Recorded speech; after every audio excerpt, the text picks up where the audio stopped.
السلام عليكم ورحمة الله وبركاته. بسم الله الرحمن الرحيم. الحمد لله رب العالمين، والصلاة والسلام على أشرف المرسلين.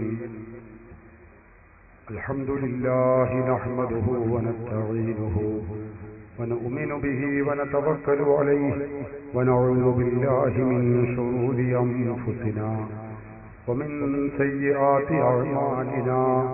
من يهده الله فلا مضل له ومن يضلله فلا هادي له. ونشهد أن لا إله إلا الله وحده لا شريك له. ونشهد أن سيدنا محمدا عبده ورسوله وحبيبه وخليله. اللهم صل وسلم على رسولك سيدنا محمد وعلى آل سيدنا ومولانا محمد. الصلاة والسلام عليك يا سيدي يا رسول الله. خذ بيدي قلت حيلتي أدركني يا رسول الله. أعوذ بالله من الشيطان الرجيم. بسم الله الرحمن الرحيم. ومن يشاقق الرسول من بعد ما تبين له الهدى ويتبع غير سبيل المؤمنين نوله ما تولى ونصله جهنم وساءت مصيرا. صدق الله مولانا العظيم وصدق وبلغ رسوله النبي الكريم. ونحن على ذلك من الشاهدين الشاكرين والحمد لله رب العالمين. قال النبي المصطفى محمد صلى الله عليه وسلم: أفضل ما قلت أنا والنبيون من قبله لا إله إلا الله. ആദരണീയരായ പണ്ഡിതന്മാരെ, ബഹുമാനമുള്ള വിശിഷ്ട വ്യക്തിത്വങ്ങളെ, കർമ്മധീരരായ പ്രവർത്തകരെ, സത്യാന്വേഷികളായ ശ്രോതാക്കളെ, നല്ലവരായ സഹോദരങ്ങളെ, സഹോദരിമാരെ, അല്ലാഹുവിന്റെ ദീനിനെ കുറിച്ച് പറയാനും പഠിക്കുവാനും വേണ്ടി നാം ഇവിടെ സംഗമിച്ചത് അല്ലാഹു നമ്മിൽ നിന്ന് ഖബൂൽ ചെയ്യുമാറാവട്ടെ.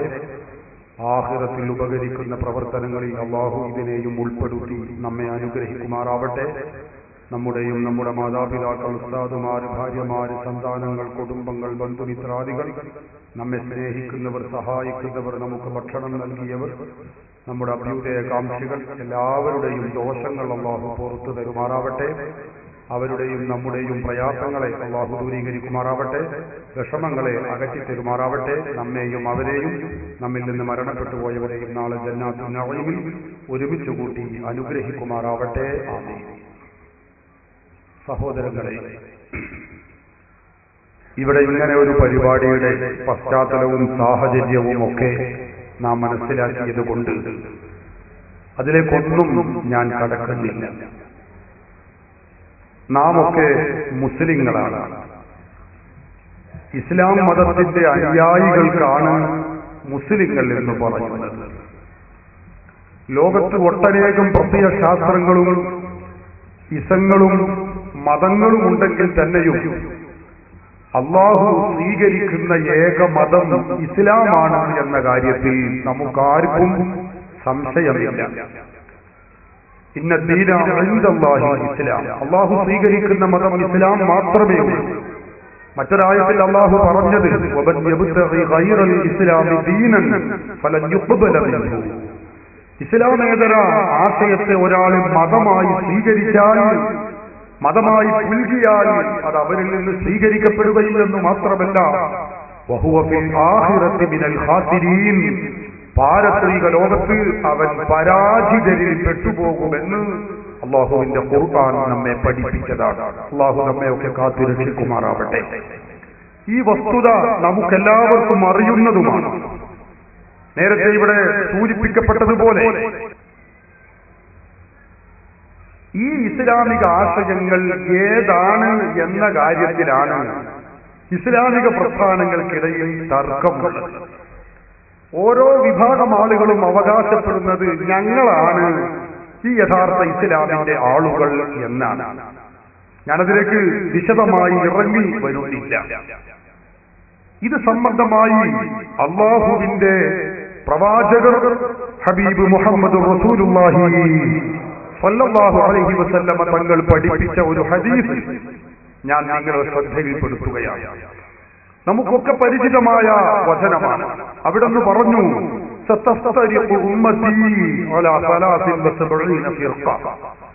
എന്റെ സമുദായം 73 വിഭാഗമായി തീരും. കുല്ലുഹും ഫിന്നാർ ഇല്ലാ വാഹിദ. 72 വിഭാഗവും നരകത്തിലേക്ക് പോകുമെന്ന് അള്ളാഹുവിന്റെ റസൂല് നമ്മെ പഠിപ്പിക്കുകയാണ്. പ്രവാചകരുടെ അധ്യാപനം വിശദീകരിച്ചുകൊണ്ട് പണ്ഡിതന്മാര് രേഖപ്പെടുത്തി വെച്ചത് കാണാം. അവിടെ നിന്ന് പറഞ്ഞത് ഉമ്മത്തി എന്നാണ്. അതായത് എന്റെ സമുദായം. എന്താണ് ഈ പറഞ്ഞതിന്റെ അർത്ഥം? ഖുർആനിന്റെയും സുന്നത്തിന്റെയും ആളുകളാണെന്ന് അവകാശപ്പെടുന്നവർ തന്നെ 72 വിഭാഗമായി നരകത്തിലേക്ക് പോകുമെന്നാണ് അല്ലാഹുവിന്റെ ഹബീബ് മുഹമ്മദ് റസൂലുള്ളാഹി സ്വല്ലല്ലാഹു അലൈഹി വസല്ലമ തങ്ങൾ നമ്മെ പഠിപ്പിക്കുന്നത്. ഞങ്ങൾ ഖുർആനിന്റെ ആളുകളാണ്, ഞങ്ങൾ സുന്നത്തിന്റെ ആളുകളാണ് എന്ന് അവകാശപ്പെടുന്നവർ തന്നെ 72 വിഭാഗമായി നരകത്തിലേക്ക് പോകുമെന്ന് പ്രവാചകർ നമ്മെ പഠിപ്പിക്കുകയാണ്. ഞാൻ വിശദീകരിക്കുന്നില്ല. സ്വഹാബികൾ ചോദിച്ചു, നബിയേ, ഒരു വിഭാഗം സ്വർഗത്തിലേക്ക് പോകുമെന്ന് തങ്ങൾ പറഞ്ഞല്ലോ, ആരാണത്? നമുക്കൊക്കെ സംശയമുള്ള, ഞങ്ങളാണ് യഥാർത്ഥ ഇസ്ലാമിന്റെ ആളുകൾ എന്ന് അവകാശപ്പെട്ടുകൊണ്ടിരിക്കുന്ന സന്ദർഭത്തിൽ ഈ സംശയത്തിന്റെ പ്രസക്തമായ മറുപടി നമ്മളൊക്കെ പ്രതീക്ഷിക്കുന്നതാണ്. സഹാബത്ത് ചോദിച്ചു, മൻ ഹും യാ റസൂലല്ലാഹ്, ആരാണ് നബിയെ ആ ഒരു വിഭാഗം? അല്ലാഹുവിന്റെ റസൂൽ അതിന് പറഞ്ഞ മറുപടി, ഖാല അഹ്ലുസ് സുന്നത്തി വൽ ജമാഅ ഖാല റസൂലുള്ളാഹി. സ്വർഗത്തിലേക്ക് പോകുന്ന ആ ഒരു വിഭാഗം അത് അഹ്ലുസ് സുന്നത്തി വൽ ജമാഅത്ത് മാത്രമാകുന്നു എന്ന് അല്ലാഹുവിന്റെ റസൂൽ 14 നൂറ്റാണ്ട് മുമ്പ് നമ്മെ പഠിപ്പിച്ചു വെച്ച യാഥാർത്ഥ്യമാണ്. അവിടെ നിന്ന് ചോദിച്ചു, സഹാബത്ത് ചോദിച്ചു, നബിയെ, ആരാണ് സ്വർഗത്തിലേക്ക് പോവുക? അപ്പൊ അല്ലാഹുവിന്റെ റസൂലിന്റെ മറുപടി, അത് അഹ്ലുസ് സുന്നത്തി വൽ ജമാഅത്ത് മാത്രമേ സ്വർഗത്തിലേക്ക് പോവുകയുള്ളൂ എന്നാണ്. അതല്ലാത്ത വിഭാഗങ്ങളൊക്കെ ഇസ്ലാമിന്റെ പേരിൽ അറിയപ്പെടുന്നു, ഞങ്ങൾ ഖുർആനിന്റെ ആളുകളാണ്, ഞങ്ങൾ സുന്നത്തിന്റെ ആളുകളാണ് എന്ന് പറയുക എന്നല്ലാതെ സ്വർഗത്തിലേക്ക് പോകുന്ന വിഭാഗമല്ല എന്ന് നമുക്ക് ഇസ്ലാം പഠിപ്പിക്കാൻ വേണ്ടി അള്ളാഹു പറഞ്ഞയച്ച ഹബീബ് മുഹമ്മദ് റസൂലുള്ളാഹി സ്വല്ലല്ലാഹു അലൈഹി വസല്ലമ തങ്ങളാണ് നമ്മെ പഠിപ്പിക്കുന്നത്. അള്ളാഹു സ്വർഗത്തിലേക്ക് പോകുന്ന ആ അഹ്ലുസ് സുന്നത്തി വൽ ജമാഅത്ത് നമ്മയൊക്കെ ഉൾപ്പെടുത്തി അനുഗ്രഹിക്കുമാറാവട്ടെ. വീണ്ടും ഒരു സംശയം ഇവിടെ ഉത്ഭവിക്കുകയാണ്. അഹ്ലുസ് സുന്നത്തി വൽ ജമാഅത്ത് മാത്രമേ സ്വർഗത്തിലേക്ക് പോവുകയുള്ളൂ എന്ന് നബി തങ്ങൾ പറയുന്നു. ആ അഹ്ലുസ് സുന്നത്തി വൽ ജമാഅത്ത് ആരാണ്? ഓരോ വിഭാഗത്തിലും അവകാശപ്പെട്ടുകൂടെ ഞങ്ങളാണ് സ്വർഗത്തിലേക്ക് പോകുന്ന ആളുകൾ എന്ന് നിങ്ങൾ ചിന്തിച്ചു നോക്കണം. അല്ലാഹുവിന്റെ റസൂലിന്റെ ഈ അധ്യാപനം വീണ്ടും ദുർവ്യാഖ്യാനിക്കപ്പെടാൻ ഇടയുണ്ട്. അതുകൊണ്ട് തന്നെ നമ്മുടെ രാജ്യത്തെ എല്ലാ പണ്ഡിതന്മാരും രേഖപ്പെടുത്തി വെച്ചു. പോകട്ടെ, നമ്മുടെ രാജ്യത്തുള്ള വഹാബികളും ജമാഅത്തെ ഇസ്ലാമിയും ഒക്കെ നേതാവായി പരിചയപ്പെടുത്തുന്ന വ്യക്തിയാണ് ഇബ്നു തൈമിയ്യ എന്ന് പറയുന്ന വ്യക്തി. മുജാഹിദ് പ്രസ്ഥാനത്തെക്കുറിച്ച് കേരള നെടുവത്തൂർ മുജാഹിദ് സെന്റർ കോഴിക്കോട് 2 നിന്ന് പ്രസിദ്ധീകരിച്ച ഈ പുസ്തകത്തിൽ 4 മദ്ഹബിന്റെ ഇമാമുകളെക്കാളും വലിയ വ്യക്തിയാണെന്ന് രേഖപ്പെടുത്തി വെച്ച ഇബ്നു തൈമിയ്യ മുജാഹിദ് പ്രസ്ഥാനത്തിന്റെ ആശയ സ്രോതസ്സായ വ്യക്തി അദ്ദേഹം പറയുന്നത് കാണാം. അദ്ദേഹത്തിന്റെ സ്വന്തം ഗ്രന്ഥമാണിത്. മജ്മൂഅത്തുൽ ഫതാവ എന്ന് പറയുന്ന ഈ ഗ്രന്ഥത്തിൽ അദ്ദേഹം രേഖപ്പെടുത്തി വെച്ചു, അഹ്ലുസ് സുന്നത്തി വൽ ജമാഅത്ത് എന്ന് പറഞ്ഞാൽ ഹും സലഫുൽ ഉമ്മത്തി വഅയിമ്മത്തുഹാ വമൻ തബിഅഹും ബിഇഹ്സാൻ. അഹ്ലുസ് സുന്നത്തി വൽ ജമാഅത്ത് എന്ന് പറഞ്ഞാൽ ഈ സമുദായത്തിലുള്ള പൂർവീകരും ഈ സമുദായത്തിലുള്ള ഇമാമുകളും ഈ സമുദായത്തിലുള്ള ഇമാമുകളെ പിൻപറ്റി ജീവിക്കുന്നവരുമാകുന്നു. നമ്മുടെ രാജ്യത്ത് ഏതെല്ലാം പ്രസ്ഥാനങ്ങളുണ്ടോ അവരവർക്കൊക്കെ തങ്ങളുടെ ആശയം ദുർവ്യാഖ്യാനിക്കാനുള്ള എല്ലാ സാഹചര്യവും അടച്ചുകൊണ്ടാണ് ഇബ്നു തൈമിയ്യ തന്നെ പറയുന്നത്. അഹ്ലുസ് സുന്നത്തി വൽ ജമാഅത്ത് എന്ന് പറഞ്ഞാൽ അത് ഈ സമുദായത്തിലുള്ള പൂർവീകർ, ഈ സമുദായത്തിൽ കഴിഞ്ഞുപോയ ഇമാമുകൾ. നിങ്ങൾക്കറിയില്ലേ, ഇമാമുൽ ആലം അബൂ ഹനീഫത്തുൽ കൂഫി, ഇമാം മാലിക്, ഇമാമുന ശാഫിഈ, ഇമാം അഹ്മദ് ഇബ്നു ഹംബൽ റഹ്മത്തുള്ളാഹി അലൈഹിം, അതുപോലെ ഇമാമുൽ ഹറമൈൻ, ഇമാം ഗസ്സാലി, ഇമാം മാവറദി, ഇമാം റൂയാലി, ഇമാം നവവി. ആ പട്ടിക വളരെ നീണ്ടതാണ്. ആ ഇമാമുകളും അവരെ പിൻപറ്റി ജീവിക്കുന്നവരുമാണ് അഹ്ലുസ് സുന്നത്തി വൽ ജമാഅത്ത് എന്ന് പറയുന്നത്. സുന്നികളല്ല. ഇത് പറയുന്നത് മുജാഹിദ് ജമാഅത്തും അവരുടെ ആശയ സ്രോതസ്സായി പരിചയപ്പെടുത്തുന്ന ഇബ്നു തൈമിയ്യയുടെ സ്വന്തം ഗ്രന്ഥത്തിലാണ്. നിങ്ങൾ ചിന്തിച്ചു നോക്ക്. അതുകൊണ്ട് തന്നെ പൂർവീകരായ ആളുകളെ അംഗീകരിക്കുകയും അവരെ പിൻപറ്റുകയും ചെയ്യുമ്പോൾ മാത്രമേ സ്വർഗത്തിലേക്ക് പോവാൻ കഴിയുകയുള്ളൂ എന്ന് ഇബ്നു തൈമിയ്യ പഠിപ്പിക്കുന്നു. അവർ മാത്രമാണ് അഹ്ലുസ് സുന്നത്തി വൽ ജമാഅത്ത് എന്ന് ഇബ്നു തൈമിയ്യ പറയുന്നു. ആ അഹ്ലുസ് സുന്നത്തി വൽ ജമാഅത്ത് മാത്രമാണ് സ്വർഗത്തിലേക്ക് പോവുക എന്ന് അല്ലാഹുവിന്റെ റസൂലും നമ്മെ പഠിപ്പിക്കുന്നു. നമ്മുടെ രാജ്യത്ത് നിലനിൽക്കുന്ന പ്രശ്നങ്ങൾക്ക് ഇതോടുകൂടി പരിഹാരമാവുകയാണ്. എന്താണ് കാരണം? ഓരോ വിഭാഗം ആളുകളും അവകാശപ്പെടുന്നത് ഞങ്ങളാണ് അഹ്ലുസ് സുന്നത്ത് എന്നാണല്ലോ. ഇല്ല, കഴിയില്ല അവർക്ക് അവകാശപ്പെടാൻ.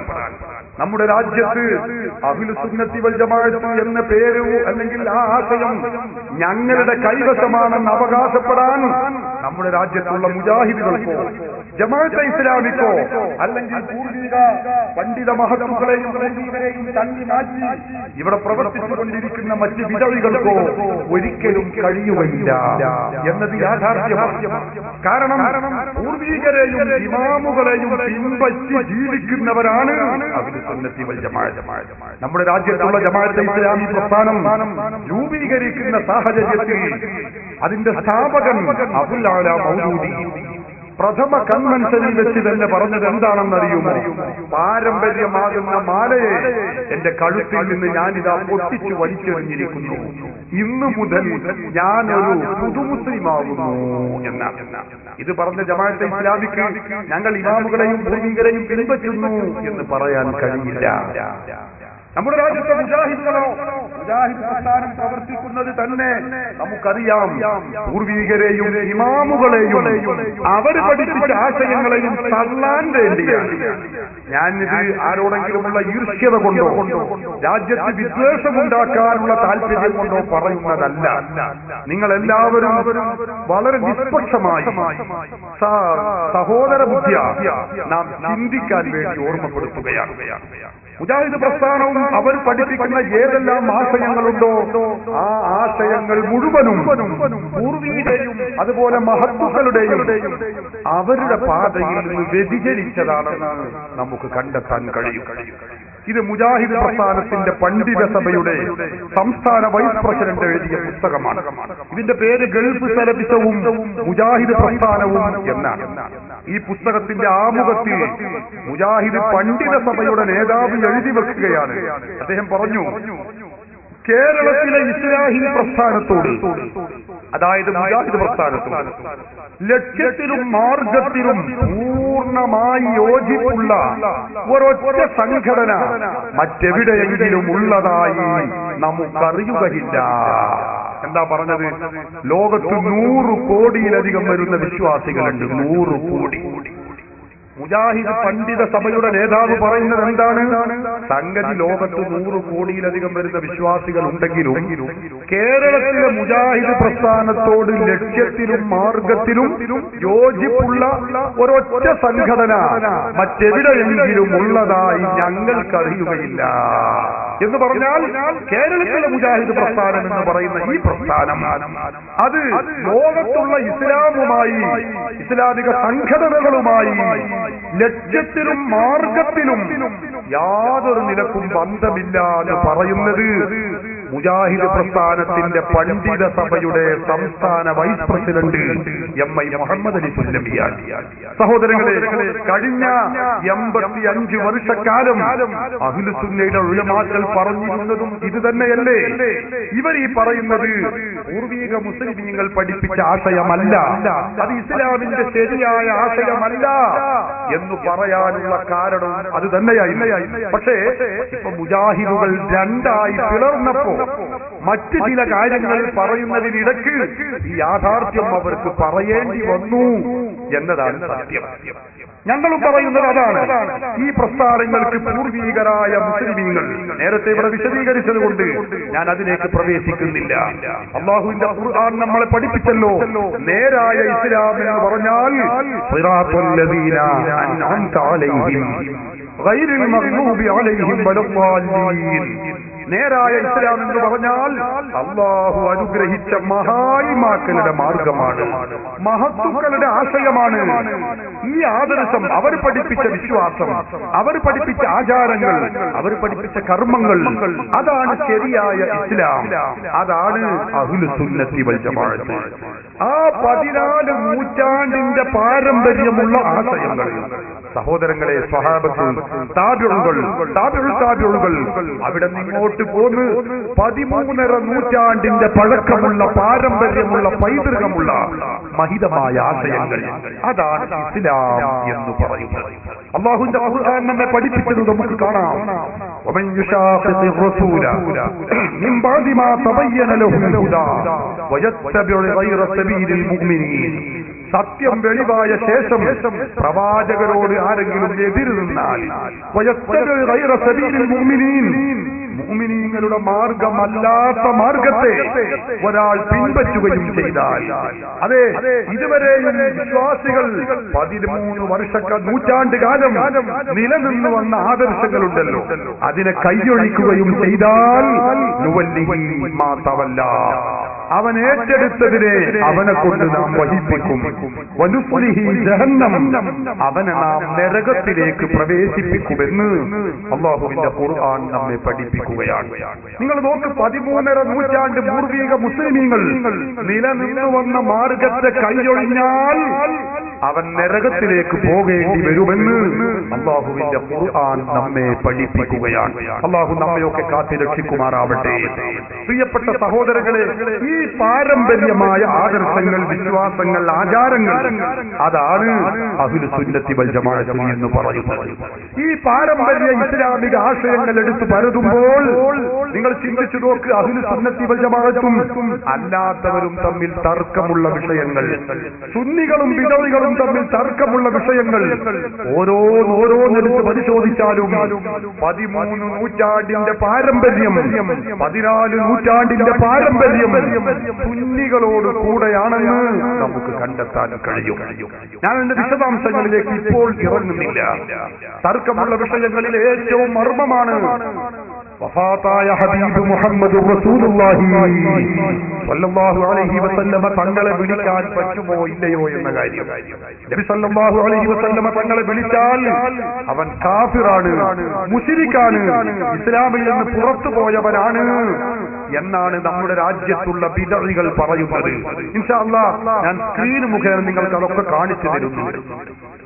എന്നാ 14 നൂറ്റാണ്ടിന്റെ പഴക്കമുള്ള ഇസ്ലാമിൽ ഇങ്ങനെ ഒരു വാദം നമുക്ക് കണ്ടെത്താൻ കഴിയില്ല. അല്ലാഹുവിന്റെ ഹബീബ് മുഹമ്മദ് റസൂലുള്ളാഹി സ്വല്ലല്ലാഹു അലൈഹി വസല്ലമ തങ്ങളെ വിളിക്കുന്നവൻ, സഹായം തേടി വിളിക്കുന്നവൻ കാഫിറാണെന്നോ, മുശ്രിക്കാണെന്നോ, മുർത്തദ്ദാണെന്നോ, ഇസ്ലാമിൽ നിന്ന് പുറത്തു പോയവനാണെന്നോ ഇല്ല ഇല്ല, ഒരു സഹാബി പറഞ്ഞിട്ടില്ല, താബിഈകൾ പറഞ്ഞിട്ടില്ല. അവിടെ നിങ്ങോട്ടുള്ള 13 നൂറ്റാണ്ടിന്റെ പാരമ്പര്യം എടുത്തു വരുമ്പോ അവരാരും പറഞ്ഞത് നമുക്ക് കാണാൻ കഴിയില്ല.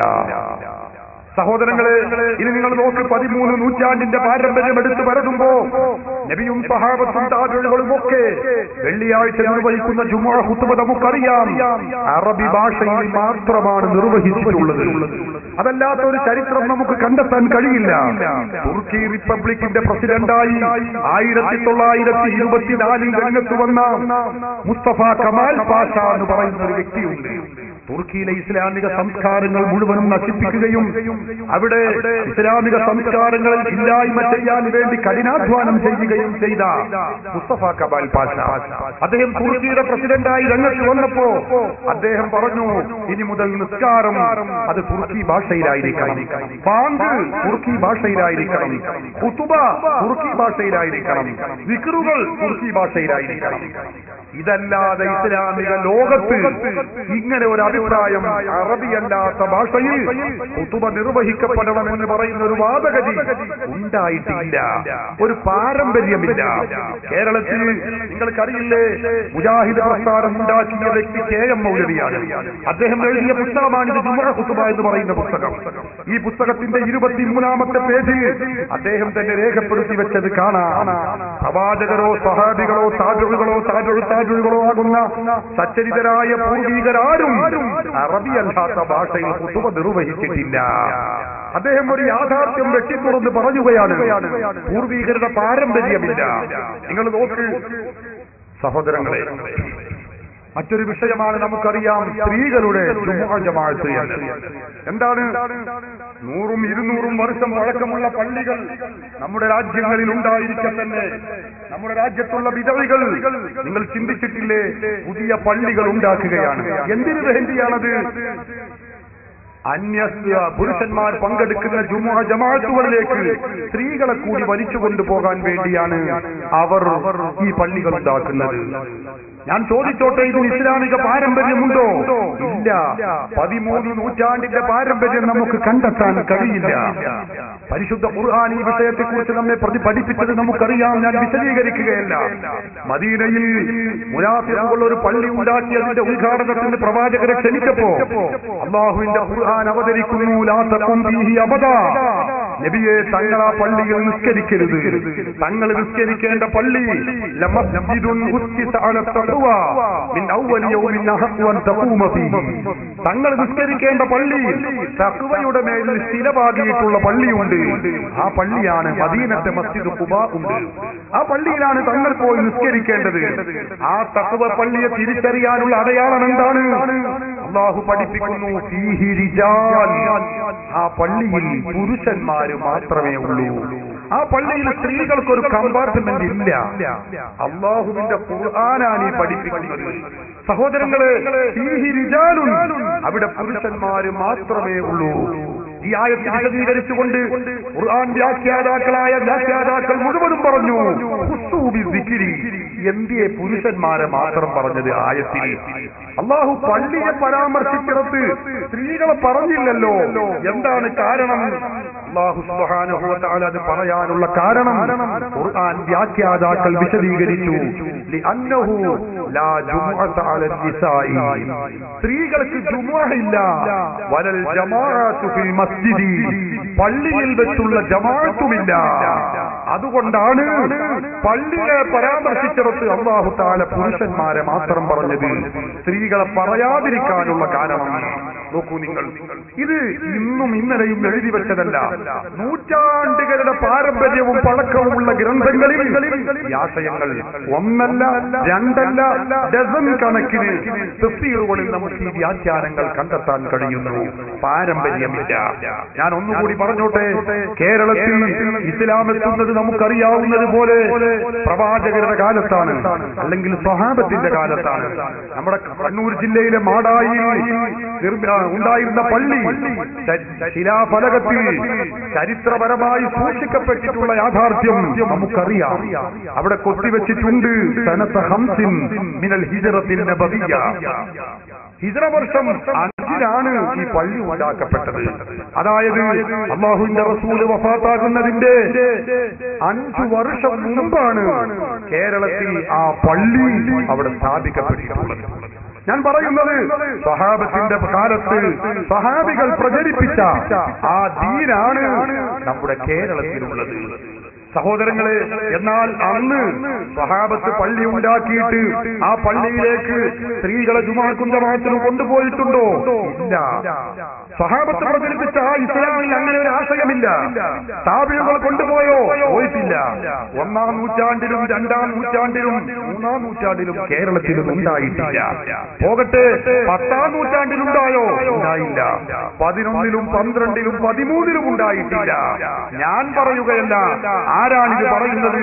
ഇത് മുജാഹിദ് പ്രസ്ഥാനത്തിന്റെ വനിതാ മാസിക പിളരുന്നതിന്റെ മുമ്പ് ഇറക്കിയിട്ടുള്ളതാണ്. 1995 മാർച്ചിലക്കത്തിൽ ഇറങ്ങിയ പുടവ മാസിക ഈ പാദധന്യം എന്ന പേരിലുള്ള ലേഖനത്തിൽ സഹോദരങ്ങളെ കാണാൻ കഴിയുന്നു. കണ്ടോ, കേരളത്തിൽ ആദ്യമായി അല്ലാഹുവിന്റെ പള്ളിയിൽ പോയി ആരാധനാ കർമ്മങ്ങളിൽ പങ്കെടുത്ത 2 മുസ്ലിം വനിതകളെ ഇവിടെ പരിചയപ്പെടുക.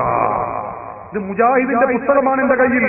സംശയമുള്ള ആർക്ക് വേണമെങ്കിലും വന്ന് നോക്കാം, ഉറപ്പുവരുത്താം, സംശയം തീർക്കാം. ഞങ്ങൾ പറയുന്നത് സുതാര്യമായ നിലപാടാണ്.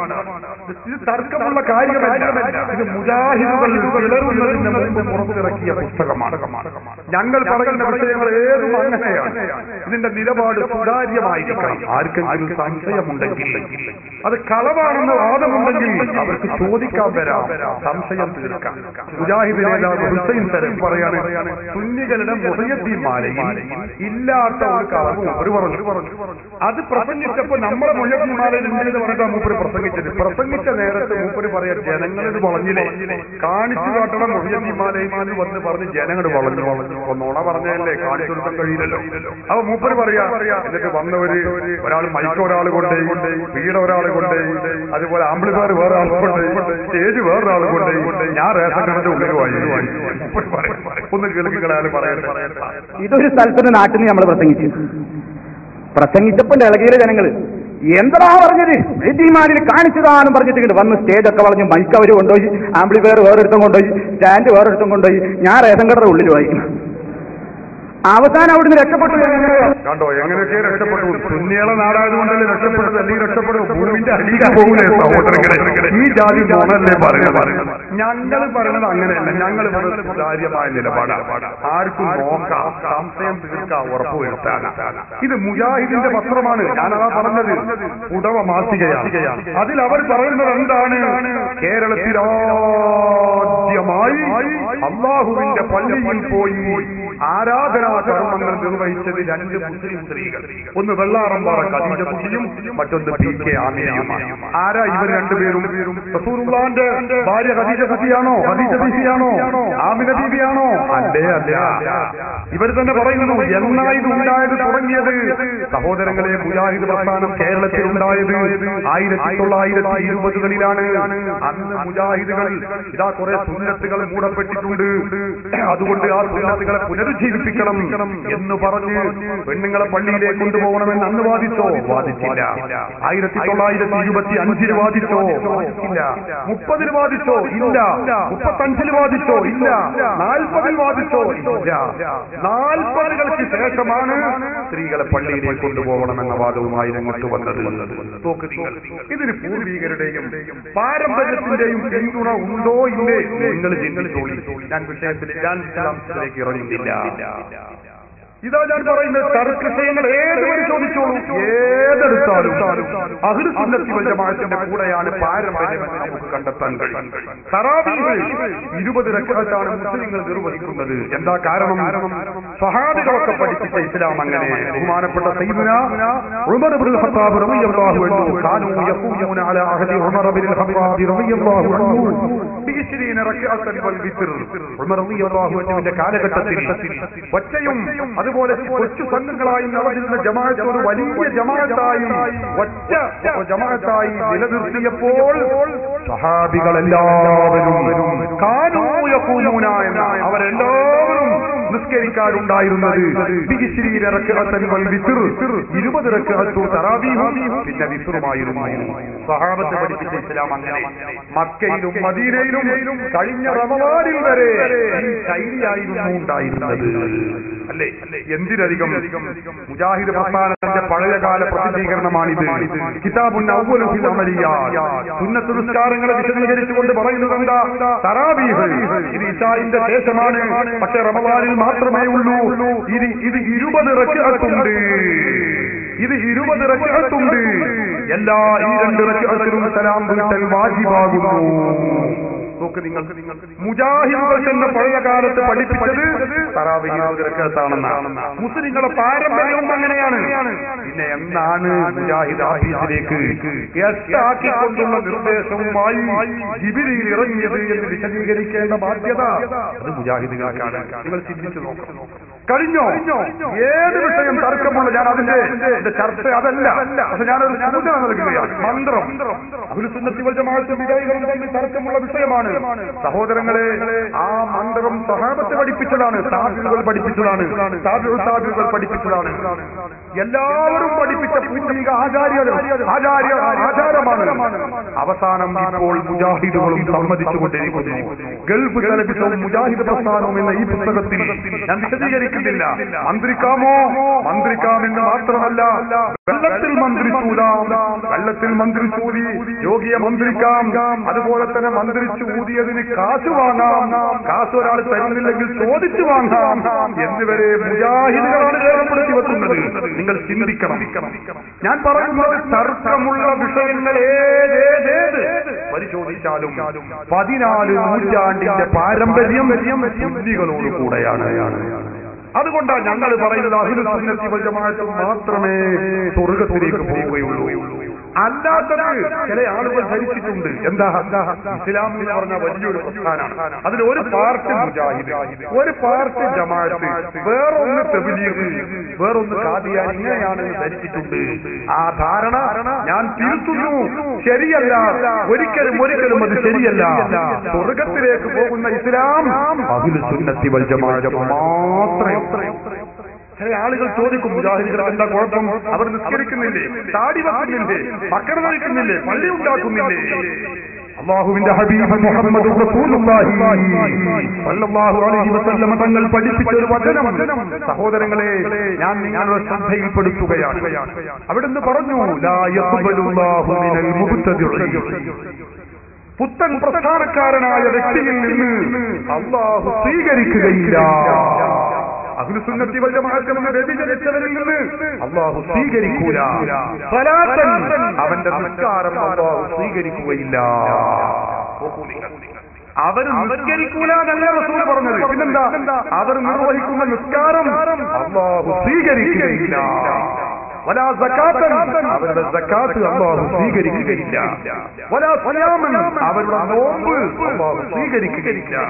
വലാ നുസുകൻ, അവരുടെ ഹജ്ജ് ഉംറ കർമ്മങ്ങൾ അല്ലാഹു സ്വീകരിക്കുകയില്ല. വലാ സർഫൻ വലാ അദ്ലാ, അവരുടെ ഒരു പ്രവർത്തനവും അല്ലാഹു സ്വീകരിക്കുകയില്ലെന്ന് ഹബീബ് മുഹമ്മദ് റസൂലുള്ളാഹി സ്വല്ലല്ലാഹു അലൈഹി വസല്ലം തങ്ങൾ നമ്മെ പഠിപ്പിച്ചതാണ്. അതുകൊണ്ട് മുജാഹിദുകൾ നിസ്കരിക്കുന്നില്ലേ, ഇവർ നോമ്പനുഷ്ഠിക്കുന്നില്ലേ, ആ സംശയത്തിന് ഒരു പ്രസക്തിയുമില്ല. നോക്കൂ നിങ്ങൾ, ഇത് അല്ലാഹു സ്വീകരിക്കൂലാന്നാ റസൂൽ പറഞ്ഞിട്ടുള്ളത്. അതുകൊണ്ട് എന്റെ പ്രിയപ്പെട്ട സഹോദരങ്ങളോടും സഹോദരിമാരോടും പറയാനുള്ളത്, നാം പൂർവീകരുടെ ഇസ്ലാമിന്റെ കൂടെ നിൽക്കുന്നുവോ, അതല്ല അവരെ കൈയൊഴിച്ചുകൊണ്ടുള്ള പുതിയ ഒരു ഇസ്ലാമിന്റെ കൂടെ നിൽക്കുന്നുവോ, ഇതാണ് ചിന്തിക്കാൻ. അഹ്ലുസുന്നത്തി വൽ ജമാഅത്ത് പറയുന്നത് പാരമ്പര്യമായ ആദർശങ്ങൾ, ആശയങ്ങൾ, അതാണ് ഇസ്ലാം, അതാണ് അഹ്ലുസുന്നത്തി വൽ ജമാഅത്ത്. അത് മാത്രമേ സ്വർഗ്ഗത്തിലേക്ക് പോവുകയുള്ളൂ. ഇതിൽ നിന്ന് വ്യതിചരിച്ചവരാണ് നമ്മുടെ രാജ്യത്തുള്ള ബിദ്അത്തുകാർ, അതായത് മുജാഹിദുകളും ജമാഅത്തെ ഇസ്ലാമിയും. ഞാൻ എന്റെ വിഷയങ്ങളിലേക്ക് ആഴത്തിലേക്ക് ഇറങ്ങി വരികയാണ്. ഞാൻ എന്റെ പ്രസംഗം കൂടുതലൊന്നും പറയില്ല. ഈ മൗലവിമാരെ ഇവിടെ പിടിച്ചു കൊണ്ടുവരും, അവരെ കൊണ്ട് ഞാൻ പ്രസംഗിക്കുകയാണ്. അതിനു മുമ്പ് ചില കാര്യങ്ങൾ നിങ്ങൾ മനസ്സിലാക്കേണ്ടത് കൊണ്ടാണ് ഞാനിത് ശ്രദ്ധയിൽപ്പെടുത്തുന്നത്. ഈ പൂർവീകരുടെ പാരമ്പര്യത്തിൽ നിന്ന് വ്യതിചരിച്ചവരാണ് നമ്മുടെ രാജ്യത്തുള്ള വിധവകൾ, വഹാബികളും മൗലൂദികളും. ഒരു പ്രസ്ഥാനത്തെ നമ്മൾ വിലയിരുത്തുമ്പോൾ, വഹാബി പ്രസ്ഥാനത്തെ വിലയിരുത്തുമ്പോൾ ആരാണിത് ഉണ്ടാക്കിയത്, ആരാണിതിന്റെ പിന്നിലുള്ള ശക്തി നമ്മളൊന്ന് മനസ്സിലാക്കേണ്ടതല്ലേ. ഞാൻ വളരെ ചുരുങ്ങി ഒരു 5 മിനിറ്റ് സമയം മാത്രം നിങ്ങൾ എന്നെ സഹിക്കണം. നിങ്ങൾ കേരളത്തിലെ മുജാഹിദ് പ്രസ്ഥാനം പുറത്തിറക്കിയ പുസ്തകമാണ്. ഇസ്ലാഹി പ്രസ്ഥാനത്തെ പരിചയപ്പെടുത്തുന്നതിന് വേണ്ടി ഇറക്കിയതാണ്. കേരള നേതൃത്വത്തിൽ മുജാഹിദ് സെന്റർ കോഴിക്കോട് 2. ഇതിൽ മുജാഹിദ് വഹാബി പ്രസ്ഥാനം ഉണ്ടാക്കിയ ഒരുപാട് നേതാക്കളെ എണ്ണി പറയും. ഒരു പ്രധാനപ്പെട്ട 3 നേതാക്കളെ ഞാൻ നിങ്ങൾക്ക് പരിചയപ്പെടുത്താം. ഒന്നാമത്തെ നേതാവ് ഇബ്നു അബ്ദുൽ വഹാബ്. ഇതെല്ലാവരും പഠിച്ചു. നമ്മളെ നിസ്കാരത്തിന്റെ സർവ്വം നോമ്പിന്റെ സുന്നത്തും ആദാബും ഒക്കെ പഠിക്കുന്ന മാതിരി ഇനി പഠിച്ചു വെക്കേണ്ട ചില കാര്യങ്ങളാണ്. ഒരു നേതാവ് ഇബ്നു അബ്ദുൽ വഹാബ് എന്ന് പറയുന്ന നേതാവാണ്, ഒന്നാമത്തെ. മറ്റൊരാള് ജമാലുദ്ദീൻ അഫ്ഗാനി, മറ്റൊന്ന് മുഹമ്മദ് അബ്ദു ആണ്. ഇതൊക്കെ ഈ പ്രസ്ഥാനം ഉണ്ടാക്കിയ ആളുകളാണ്. ഇവരൊരു ഇസ്ലാമിക പ്രസ്ഥാനം ഉണ്ടാക്കാൻ യോഗ്യരാണോ? അല്ലേ? ചെറിയ ഒരു ഓട്ടപ്രദക്ഷിണം നടത്തുകയാണ് ഞാൻ. ഒന്നാമത് പറഞ്ഞ വ്യക്തി ഇബ്നു അബ്ദുൽ വഹാബ്. ആരാണ് ഈ വ്യക്തി? ഞാൻ പറയുന്നില്ല. കേരളത്തിലെ മുജാഹിദ് പ്രസ്ഥാനത്തിന്റെ നേതാവാണെന്ന് മുജാഹിദുകൾ വിലയിരുത്തിയ പരിചയപ്പെടുത്തിയ പുസ്തകമാണ്. ഈ ഇസ്ലാഹി പ്രസ്ഥാന ചരിത്രത്തെ പരിചയപ്പെടുത്താൻ വേണ്ടി അവർ പുറത്തിറക്കിയ പുസ്തകം. ഈ പുസ്തകത്തിൽ മുജാഹിദിന്റെ നേതാവാണെന്ന് അവർ പറഞ്ഞിട്ടുള്ള വ്യക്തിയാണ് ഇ.കെ. മൗലവി. മറ്റൊന്ന് ഈ മൊയ്തു മൗലവി, സ്വാതന്ത്ര്യ സമര സേനാനിയായിട്ടൊക്കെ അറിയപ്പെട്ട വ്യക്തി. ഇവർ രണ്ടുപേരും ഞങ്ങളുടെ നേതാക്കളാണ് എന്ന് മുജാഹിദുകൾ തന്നെ ഈ പുസ്തകത്തിൽ പരിചയപ്പെടുത്തിയിട്ടുണ്ട്. ആ വ്യക്തികൾ എഴുതിയ പുസ്തകമാണ് എന്റെ കയ്യിൽ. ഇത് അൽ ഇത്തിഹാദ് എന്ന് പറയുന്ന അറബി മലയാള പത്രമാണ്. ഇത് ഈ മൊയ്തു മൗലവി എഴുതിയ ഇന്ത്യൻ മുസ്ലിങ്ങളും സ്വാതന്ത്ര്യ പ്രസ്ഥാനവും എന്ന പുസ്തകമാണ്. ഈ 2 പുസ്തകത്തിലും പറയുന്നത് എന്താണ്? ഇബ്നു അബ്ദുൽ വഹാബിനെ പരിചയപ്പെടുത്തുകയാണ്. ആരാണ് ഇയാൾ? നിങ്ങൾ ശരിക്കും മനസ്സിലാക്കണം. സഹോദരങ്ങളെ, സംശയമുള്ളവരുണ്ടെങ്കിൽ കടന്നു വരണം. ഇത് സംശയം തീർക്കണം, ഉറപ്പുവരുത്തണം. എന്താണ് അദ്ദേഹം പറയുന്നത് എന്നറിയാമോ? ഇബ്നു അബ്ദുൽ വഹാബ് എന്ന് പറയുന്ന വ്യക്തി മക്കയും മദീനയും ഉൾപ്പെടെയുള്ള ഇസ്ലാമിക രാജ്യങ്ങളിലെ ഇസ്ലാമിക തരിബയും ഇസ്ലാമിക സാംസ്കാരിക ചിഹ്നങ്ങൾ മുഴുക്കയും നശിപ്പിക്കുകയും മഹാന്മാക്കളായ അമ്പിയാക്കളുടെയും ഔലിയാക്കളുടെയും സഹാബി പ്രമുഖരുടെയും ഖബറുകൾക്ക് മീതെയുണ്ടായിരുന്ന കുബ്ബകളും ജാറങ്ങളും അടിച്ച് പൊളിച്ച് തകർത്ത് തരിപ്പണമാക്കുകയും ചെയ്ത വ്യക്തിയാണ് ഇബ്നു അബ്ദുൽ വഹാബ്. സംശയമുള്ളവരുണ്ടെങ്കിൽ കടന്നു വരണം. ഞാൻ കയ്യിലും തരും, കാണിച്ചു തരും, വായിപ്പിക്കുകയും ചെയ്യും, നിങ്ങളെ കൊണ്ട് സമ്മതിപ്പിക്കുകയും ചെയ്യും. എന്റെ സുന്നികൾ പറഞ്ഞ പുസ്തകമല്ല ഇത്, മുജാഹിദുകളുടെ പുസ്തകമാണ്. അവരുടെ നേതാക്കൾ എഴുതിയതാണ്. ഇയാൾക്കുള്ള യോഗ്യത എന്താ നിങ്ങൾ മനസ്സിലാക്കിയോ?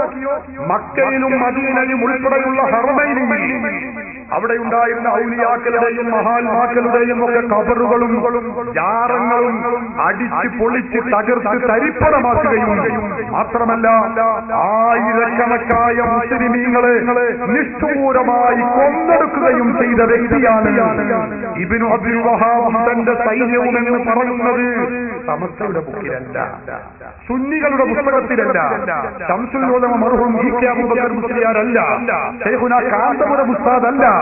ഇത് പറയുന്നത് മുജാഹിദുകളുടെ നേതാക്കൾ എഴുതി വെച്ച പുസ്തകമാണ്. ഈ മൊയ്തു മൗലവി ഒന്നുകൂടി കടന്നു പറഞ്ഞത് കാണാം. ഇയാൾ സുന്നിയായിരുന്ന കാലത്ത് എഴുതിയതല്ല, ഇത് മുജാഹിദ് ആയിക്കൊണ്ട് എഴുതിയതാണ്. ഇയാൾ പറഞ്ഞു ഇബ്നു അബ്ദുൽ വഹാബും സൈന്യവും ചെയ്ത മറ്റൊരു പരിപാടി എന്താണെന്നറിയോ? പരിപാവനമായ കഅബയിൽ ഉണ്ടായിരുന്ന എല്ലാ വിലപിടിച്ച രത്നങ്ങളും അമൂല്യ വസ്തുക്കളും കൊള്ളയടിക്കുകയും എന്നിട്ട് അവരുടെ സൈന്യങ്ങൾക്കിടയിൽ അവർക്കിടയിൽ അത് വീതിച്ച് ഓഹരി ചെയ്തെടുക്കുകയും ചെയ്തു എന്നാ പറഞ്ഞത്. കഅബയിൽ കയറിയിട്ട് കക്കുക എന്ന് പറഞ്ഞാലും മോഷണം നടത്താതെ പറഞ്ഞാലും വല്ലാത്തൊരു ബുദ്ധിയാണ്. പോലീസ് സ്റ്റേഷനിൽ ചെന്ന് മോഷണം നടത്തുക എന്ന് പറയുന്ന രൂപമാണ്. ഈ കക്കുന്ന മോഷണം നടത്തുന്ന ആളുകളെ കൊണ്ടുപോയി പോലീസ് സ്റ്റേഷൻ അവിടെ കൊണ്ടിട്ടപ്പോ അവിടുന്ന് വെക്കുക. എന്തൊരു കഅബ ശരീഫിന്റെ ഉള്ളിൽ പോയത് മോഷ്ടിക്കണമെങ്കിൽ ചില്ലറ വൈരൊന്നും പോരാ. ആ തൊലിക്കട്ടി കാണിച്ചവർ ഇബ്നു അബ്ദുൽ വഹാബിന്റെ അനുയായികളാണ്. ഞങ്ങൾ പറഞ്ഞതല്ല, മുജാഹിദുകളുടെ നേതാക്കൾ പറഞ്ഞതാണ്. ഞാൻ ചോദിക്കട്ടെ, ചിന്തിക്കുന്നവരോടാണ് ഞാൻ പറയുന്നത്. പൂർവീക മുസ്ലിമീങ്ങളുടെ പാരമ്പര്യത്തെ തള്ളി മാറ്റിക്കൊണ്ട് ആയിരക്കണക്കായ മുസ്ലിമീങ്ങളെ കൊന്നൊടുക്കുകയും മഹാത്മാക്കളുടെ ജാറങ്ങളും മഖബറകളും അടിച്ചു പൊള്ളിച്ച് നിരപ്പാക്കുകയും ചെയ്ത വ്യക്തി അയാൾ ഉണ്ടാക്കിയ ഒരു പ്രസ്ഥാനം അതെങ്ങനെയാണ് ഇസ്ലാമിക പ്രസ്ഥാനമാകുന്നത് എന്നാണ് ഞങ്ങളുടെ സംശയം. അതാണ് ഞാൻ നിങ്ങളുമായി പങ്കുവെക്കുന്നത്. ഒന്നാമത്തെ നേതാവ്. സഹോദരങ്ങളെ, രണ്ടാമത്തെ നേതാവ് നിങ്ങൾക്കറിയോ? രണ്ടാമത്തെ നേതാവ് ആരാ? ഈ പുസ്തകത്തിൽ പറയുന്നത് ജമാലുദ്ദീൻ അഫ്ഗാനിയാണ്. ജമാലുദ്ദീൻ അഫ്ഗാനി എന്ന് പറഞ്ഞ ആളാരാണ്? ആ വ്യക്തിയെ കേരള മുജാഹിദുകളുടെ പണ്ഡിത സഭയുടെ സംസ്ഥാന വൈസ് പ്രസിഡന്റ് എഴുതിയ ഈ പുസ്തകത്തിൽ, ഗൾഫ് ചലച്ചിത്രവും മുജാഹിദ് പ്രസ്ഥാനവും എന്ന ഈ പുസ്തകത്തിൽ ഇതിന്റെ 25-ാമത്തെ പേജിൽ പരിചയപ്പെടുത്തുന്നു. ജമാലുദ്ദീൻ അഫ്ഗാനി എന്ന് പറയുന്ന വ്യക്തി പാശ്ചാത്യരുടെ ഏജന്റാകുന്നു. സാമ്രാജ്യത്വ ശക്തികൾക്കെതിരിൽ എല്ലാ ഭാഗത്തുള്ള മുസ്ലിങ്ങളും ഒന്നിച്ചെതിർക്കുകയാണ്. എന്നാൽ വഹാബി പ്രസ്ഥാനം ഉണ്ടാക്കിയതിൽ മുഖ്യ പങ്ക് വഹിച്ച ജമാലുദ്ദീൻ അഫ്ഗാനി യൂറോപ്പുകാരുടെ സൃഷ്ടിയാണ്. സാമ്രാജ്യത്വ ശക്തികളുടെ ഏജന്റാണ്. നിങ്ങൾ ചിന്തിക്കണം, പാശ്ചാത്യരുടെ സംസ്കാരം ഇസ്ലാമിലേക്ക് കടത്തിക്കൂട്ടുന്നതിന് വേണ്ടി പാശ്ചാത്യർ പറഞ്ഞയച്ച കാരനാണ്, അവരുടെ ഏജന്റാണ് എന്ന് പറയുന്നത് സമസ്തയുടെ ബുക്കിലല്ല. മുജാഹിദ് പണ്ഡിത സഭയുടെ സംസ്ഥാന വൈസ് പ്രസിഡന്റ് എഴുതിയ പുസ്തകമാണ് എന്റെ കയ്യിൽ. പാശ്ചാത്യരുടെ ഏജന്റ് ഉണ്ടാക്കിയ ഒരു പ്രസ്ഥാനം, സഹോദരങ്ങളെ, അതെങ്ങനെയാണ് ഇസ്ലാമിക പ്രസ്ഥാനമാവുക? അതാ ഞങ്ങൾക്കറിയാം. മൂന്നാമത്തെ വ്യക്തി ഞാൻ പറഞ്ഞു, വിശദീകരണം തീരെ കുറക്കുന്നു. മൂന്നാമത്തെ വ്യക്തി മുഹമ്മദ് അബ്ദു ആണ്. ആരാ മുഹമ്മദ് അബ്ദു? ഞാൻ പറയുന്നില്ല. ഇത് തീവ്രവാദി മാസിക, മുജാഹിദുകളുടെ ഉഗ്രവാദി, മുജാഹിദുകളുടെ തീവ്രവാദി മാസികയാണ്. 2007 മെയ് ലക്ഷത്തിൽ ഇറങ്ങിയ ഈ ഇസ്ലാഹി മാസികയിൽ മുഹമ്മദ് അബ്ദു എന്ന് പറയുന്ന മുജാഹിദ് നേതാവിനെ പരിചയപ്പെടുത്തുന്നത് എങ്ങനെയാണെന്നോ, അല്ലാഹുവിന്റെ ഹബീബ് മുഹമ്മദ് റസൂലുള്ളാഹി സല്ലല്ലാഹു അലൈഹി വസല്ലം തങ്ങളുടെ ഹദീസുകളെ ശക്തിയായി നിഷേധിക്കുന്ന, റസൂലുള്ളാഹിന്റെ ഹദീസിനെ നിഷേധിക്കുന്ന കടുത്ത ഹദീസ് നിഷേധിയാണ്. മാത്രമല്ല, ഹദീസ് നിഷേധികൾക്ക് പാലം പണിതു കൊടുക്കുന്ന വ്യക്തിയാണ് എന്നാ പറയുന്നത്. ഞങ്ങൾ പറഞ്ഞതല്ല, മുജാഹിദിന്റെ പുസ്തകമാണ് എന്റെ കയ്യിൽ. അല്ലാഹുവിന്റെ റസൂലിന്റെ ഹദീസ് നിഷേധിക്കുന്ന ആളുകൾ അവരുണ്ടാക്കിയ ഒരു പ്രസ്ഥാനം, സഹോദരങ്ങളെ, എങ്ങനെയാണ് ഇസ്ലാമിക പ്രസ്ഥാനമാകുന്നത്? നിങ്ങളൊന്ന് ചിന്തിച്ചു നോക്ക്. ഇതാണ് ഞങ്ങൾ പറയുന്നത്. പൂർവികരുടെ പാത കൈയൊഴിച്ചുകൊണ്ട് നമ്മുടെ രാജ്യത്തുള്ളിൽ ഉടലെടുത്തിട്ടുള്ള വഹാബി പ്രസ്ഥാനം, അത് പൂർവികരുടെ തനിമയാർന്ന ഇസ്ലാമിക ആശയത്തിൽ നിന്നും വ്യതിചലിച്ചിരിക്കുന്നു. ഇത് നിങ്ങൾ മനസ്സിലാക്കണം. ഞങ്ങൾ എന്തുകൊണ്ടാണ് മുജാഹിദ് പ്രസ്ഥാനത്തെ എതിർക്കുന്നത്? നമ്മൾ മനസ്സിലാക്കേണ്ട കാര്യമാണ്. ഞങ്ങൾ എതിർക്കുവാനുള്ള പ്രധാനപ്പെട്ട കാര്യം സുന്നികൾ നമ്മൾ അറിഞ്ഞിരിക്കേണ്ട, പഠിച്ചിരിക്കേണ്ട കാര്യമാണ്. പല ആളുകൾക്കും അത് അറിയില്ല. അതുകൊണ്ട് തന്നെ ചില ആളുകൾ ചോദിക്കും, ഇവിടെ സുന്നികളും മുജാഹിദുകളും തമ്മിൽ നിസ്സാരമായ അഭിപ്രായ വ്യത്യാസമാണുള്ളത്, അത് നിങ്ങൾ ഊതി വീർപ്പിച്ച് പർവ്വതീകരിക്കുകയാണ് എന്നൊക്കെ ചിലർ പറയും. ഇൻഷാ അല്ലാഹ് നിങ്ങൾ സഹിച്ച് ലഭിച്ച് ഇവിടെ ഇരിക്കുകയാണെങ്കിൽ ഈ സംസാരം കഴിയുന്നതിനിടക്ക് നിങ്ങൾക്ക് അത് ശരിയല്ലെന്ന് ബോധ്യപ്പെടും. ഇൻഷാ അല്ലാഹ് ഞാൻ പറഞ്ഞോട്ടെ, ഞങ്ങൾ ലോകത്തുള്ള അഹ്ലു സുന്നത്തി വൽ ജമാഅത്തിന്റെ ജനകോടികൾ അവരൊക്കെയും മുശ്രിക്കുകളാണ്, കാഫിറുകളാണ് എന്നാണ് മുജാഹിദുകൾ പറയുന്നത്. ഞാനതിലേക്ക് പിന്നീട് കടന്നു. അത് പറയുന്ന മുജാഹിദുകൾ അവർ പറയുന്നത് ഞങ്ങൾ മാത്രമാണ് തൗഹീദിന്റെ ആളുകൾ എന്നാണ് അവർ അവകാശപ്പെടുന്നത്. ഞങ്ങൾക്ക് മാത്രമേ തൗഹീദുള്ളൂ. ആയിക്കോട്ടെ, ഈ തൗഹീദ് എന്ന് പറഞ്ഞാൽ അല്ലാഹുവിനുള്ള വിശ്വാസമാണല്ലോ അതിലെ മർമ്മം പ്രധാനമായിട്ടുള്ളത്. പൂർവീകരായ ആളുകളൊക്കെ അല്ലാഹുവിനെ കുറിച്ച് വിശ്വസിച്ചത് എങ്ങനെയാണോ അങ്ങനെ വിശ്വസിക്കണം. ഇതാണ് ഇസ്ലാം പഠിപ്പിക്കുന്നത്. ആമിനൂ കമാ ആമനന്നാസ്, സ്വഹാബികൾ വിശ്വസിച്ചതുപോലെ നിങ്ങൾ വിശ്വസിക്കണമെന്ന് അല്ലാഹുവിന്റെ ഖുർആൻ നമ്മെ പഠിപ്പിക്കുകയാണ്. സഹാബികളൊക്കെ അള്ളാഹുവിനെ കുറിച്ച് 14 നൂറ്റാണ്ടിന്റെ പാരമ്പര്യം, അള്ളാഹുവിനെ കുറിച്ചുള്ള വിശ്വാസം എങ്ങനെയായിരുന്നു നമുക്കെല്ലാവർക്കും അറിയാം. ഇത് പഠിപ്പിക്കാൻ വേണ്ടി അള്ളാഹു തആല ഒരു സൂറത്ത് തന്നെ നമുക്ക് അവതരിപ്പിച്ചിട്ടുണ്ട്. സൂറത്തുൽ തൗഹീദ്.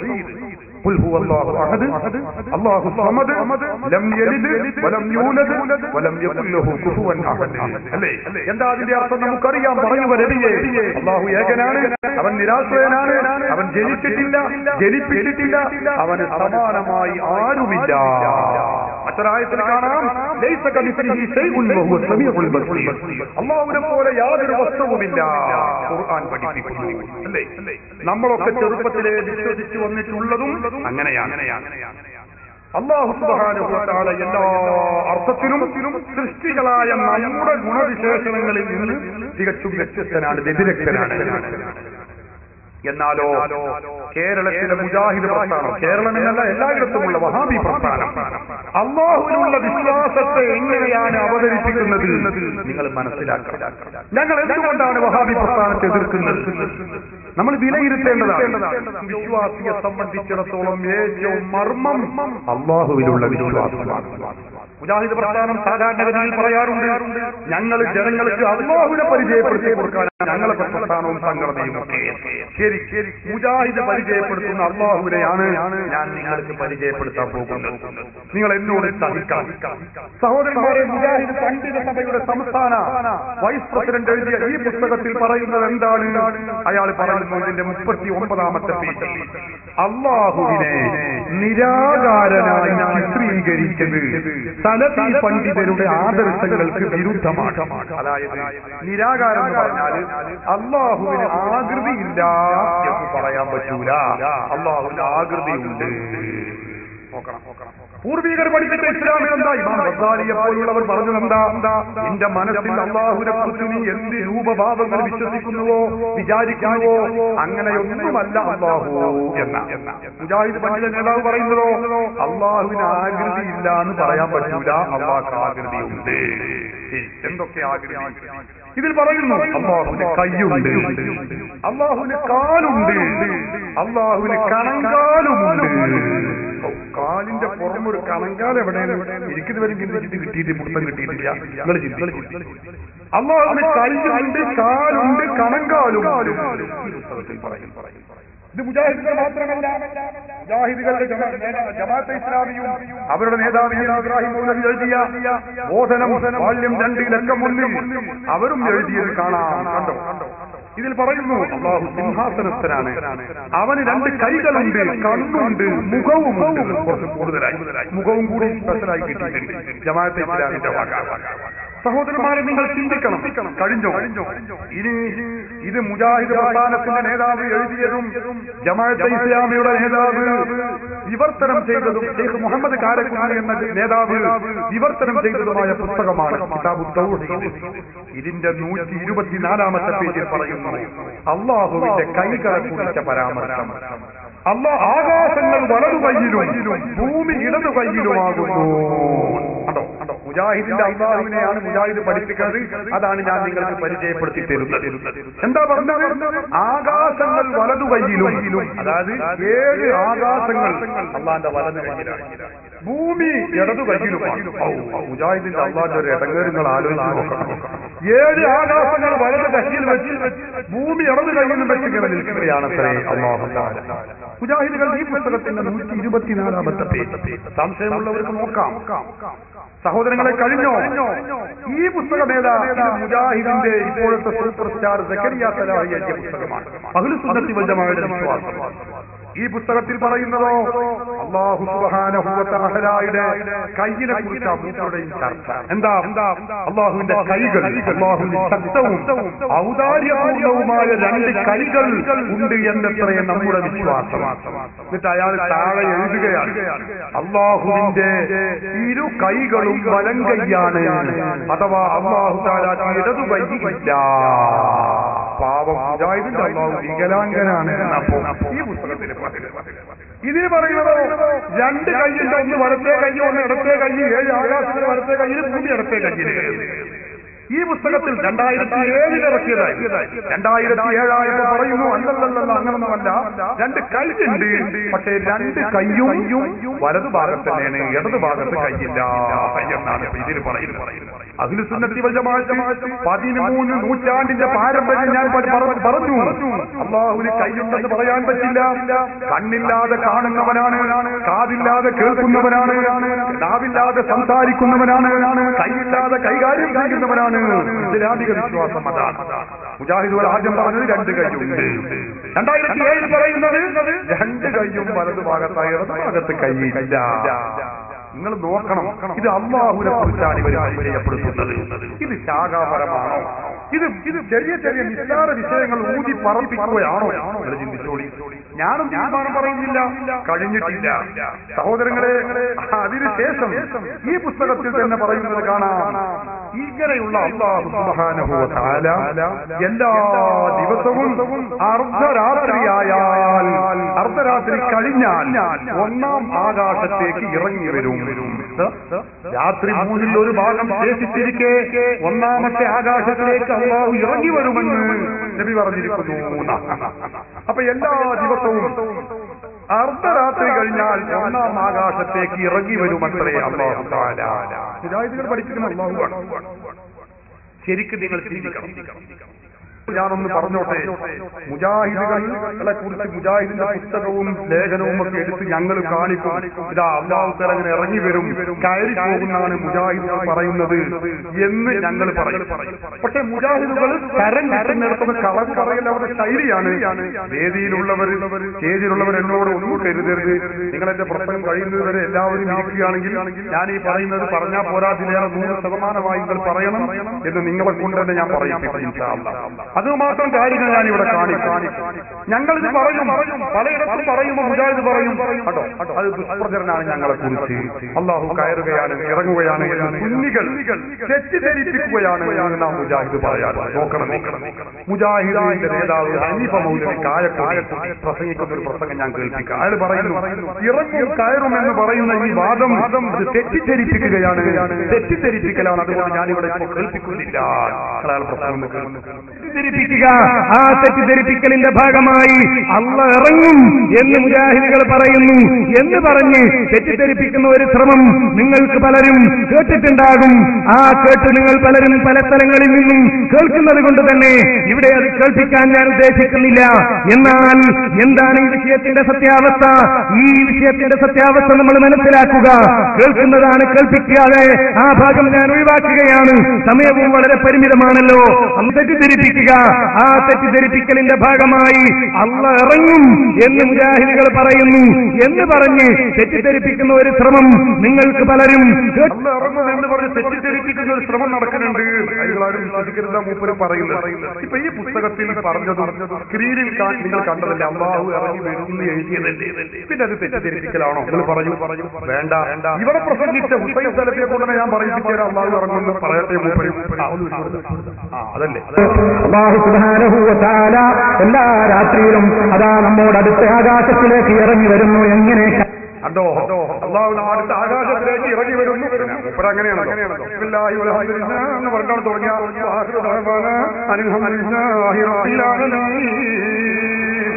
അതുവരെ അതിരിക്കട്ടെ. അപ്പൊ കണ്ടോ, ഇറങ്ങി വരുന്നു. എങ്ങനെ കൈപ്പറ്റാണോ നമുക്കറിയില്ല, അല്ല ഉദ്ദേശിച്ചതുപോലെ ഇറങ്ങി വരുന്നു. മറ്റേ മൂപ്പര് പറയാം അത് തെറ്റിദ്ധരിപ്പിക്കലാണ്.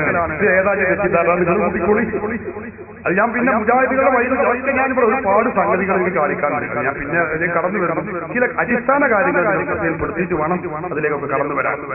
സഹോദരന്മാരെ, അപ്പോ അത് തെറ്റിദ്ധരിപ്പിക്കലല്ല, അത് അവരുടെ പ്രസ്ഥാനത്തിൽ എഴുതിയത് തന്നെയാണെന്നാണ് ഞാൻ പറഞ്ഞത്. മുജാഹിദുകളായതുകൊണ്ട് ചോദ്യം അവരോട് ഉന്നയിക്കാൻ പാടില്ല. കാരണം സംശയം മറുപടിയും കിട്ടില്ല. എന്താ കാരണം? മുജാഹിദുകൾക്ക് അറിയില്ലെങ്കിലും ഇത് പറയുന്നവർക്ക് അറിയില്ലെങ്കിലും നമ്മൾ ചിന്തിക്കേണ്ടതല്ലേ, ഭൂമി ഉരുണ്ട സാധനല്ലേ? കുട്ടികൾക്ക്, സ്കൂൾ പഠിക്കുന്ന കുട്ടികൾക്ക് അറിയില്ലേ ഭൂമി ഉരുണ്ട സാധനമാണ്. അല്ലാഹു എന്ന് പറഞ്ഞാൽ കേരളക്കാരായ നമ്മുടെ മാത്രം അല്ലാഹു അല്ല, എല്ലാരെയും അല്ലാഹു. അർദ്ധരാത്രി പിന്നിട്ടാലോ അല്ലാഹുവിന് പണി ഇറങ്ങലാണ്. 1-ാം ആകാശത്തേക്ക് പിന്നെ ഇറങ്ങി. നമ്മൾ ഇന്ത്യക്കാരായ നമുക്ക് അർദ്ധരാത്രി ആകുമ്പോഴല്ല യൂറോപ്യൻ രാജ്യങ്ങളിൽ അർദ്ധരാത്രിയാകും അല്ലേ? എല്ലാവർക്കും അറിയാം. 24 മണിക്കൂർ ഓരോ ഭാഗത്ത് അർദ്ധരാത്രി അങ്ങനെയല്ലോ. സൂര്യന്റെ ഘടന അങ്ങനെ ആയതുകൊണ്ട്, ഭൂമിയുടെ ഘടന അങ്ങനെ ആയതുകൊണ്ട് സൂര്യന്റെ സഞ്ചാരം അനുസരിച്ച് അർദ്ധരാത്രി മാറിക്കൊണ്ടേയിരിക്കും. അർദ്ധരാത്രി ആയാലോ പടച്ചോന് പണി പിന്നെ ഇറങ്ങി ഈ പടച്ചോന് എപ്പോഴാണ് കയറി നോക്കാണില്ല. നിങ്ങൾ ചിന്തിച്ച് 24 അർദ്ധരാത്രി കഴിഞ്ഞാൽ പിന്നെ ഇറങ്ങുന്ന ഈ പടച്ചോ ഓരോ ഭാഗത്തും അർദ്ധരാത്രി മാറി വരികയാണ്. കേരളക്കാരായ നമ്മളെ മാത്രം അല്ലാവുമല്ലോ, എല്ലാവരും അല്ലാവുമല്ലേ? എല്ലാവർക്കും അറിഞ്ഞു ഈ പടച്ചോനെ എപ്പോ കയറി പോകും. മുജാഹിദുകളോട് ചോദിച്ചിട്ട് കാര്യമില്ല. എത്രയോ സ്ഥലം ചോദിച്ചതാണ്, മറുപടിയില്ല. ഇരിക്കട്ടെ, അതൊന്നും എന്റെ വിഷയമല്ല. ഞാൻ പറയുന്നത് നിങ്ങൾ ചിന്തിച്ചോന്നിരിക്കറിയില്ല. എവിടേക്ക് ഇറങ്ങി വരുന്നത്? ഒന്നാം ആകാശത്തിലേക്കാണ്. കണ്ടോ, ഒന്നാമത്തെ ആകാശത്തിലേക്കാണ് ഇറങ്ങി വരുന്നത്. സഹോദരങ്ങളെ, ഒന്നാമത്തെ ആകാശം എവിടെയാണ്? ഈ പുസ്തകത്തിൽ പറഞ്ഞത് നിങ്ങൾ മറന്നോ?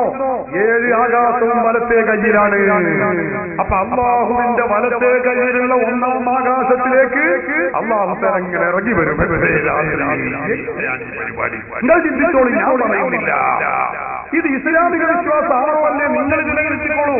ഞങ്ങൾ എന്തുകൊണ്ട് മുജാഹിദ് പ്രസ്ഥാനത്തെ എതിർക്കുന്നു നിങ്ങളിത് മനസ്സിലാക്കണം. ഇത് ഏത് ഇസ്ലാമിക വിശ്വാസമാണ്? സഹോദരങ്ങളെ, നിങ്ങൾ ചിന്തിക്കണം. ഇസ്ലാമിക വിശ്വാസം പോകട്ടെ, തലയുടെ ഉള്ളിൽ ചിന്ത അല്പമുള്ള ആളുകൾ ഈ ജാതി വിഡിത്തം പറയും.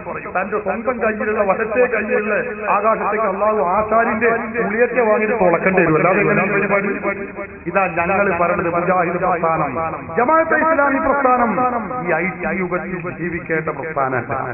ഇതൊക്കെ 6ാം നൂറ്റാണ്ടിൽ ചരമഗീതം എഴുതപ്പെട്ട് ചരിത്രത്തിന്റെ ചവറ്റുകൊട്ടയിലേക്ക് തള്ളപ്പെടേണ്ട പ്രസ്ഥാനമാണ് എന്ന കാര്യത്തിൽ ഞങ്ങൾക്ക് കഴിഞ്ഞോ? നിങ്ങൾ ചിന്തിക്കണം. ഇത് സഹോദരന്മാരെ മുജാഹിദുകൾ ഇപ്പോൾ വിശ്വസിച്ചുകൊണ്ടിരിക്കുകയാണ്, പഠിപ്പിച്ചുകൊണ്ടിരിക്കുകയാണ്. ഒരു കാര്യം നിങ്ങൾ ഓർക്കണം.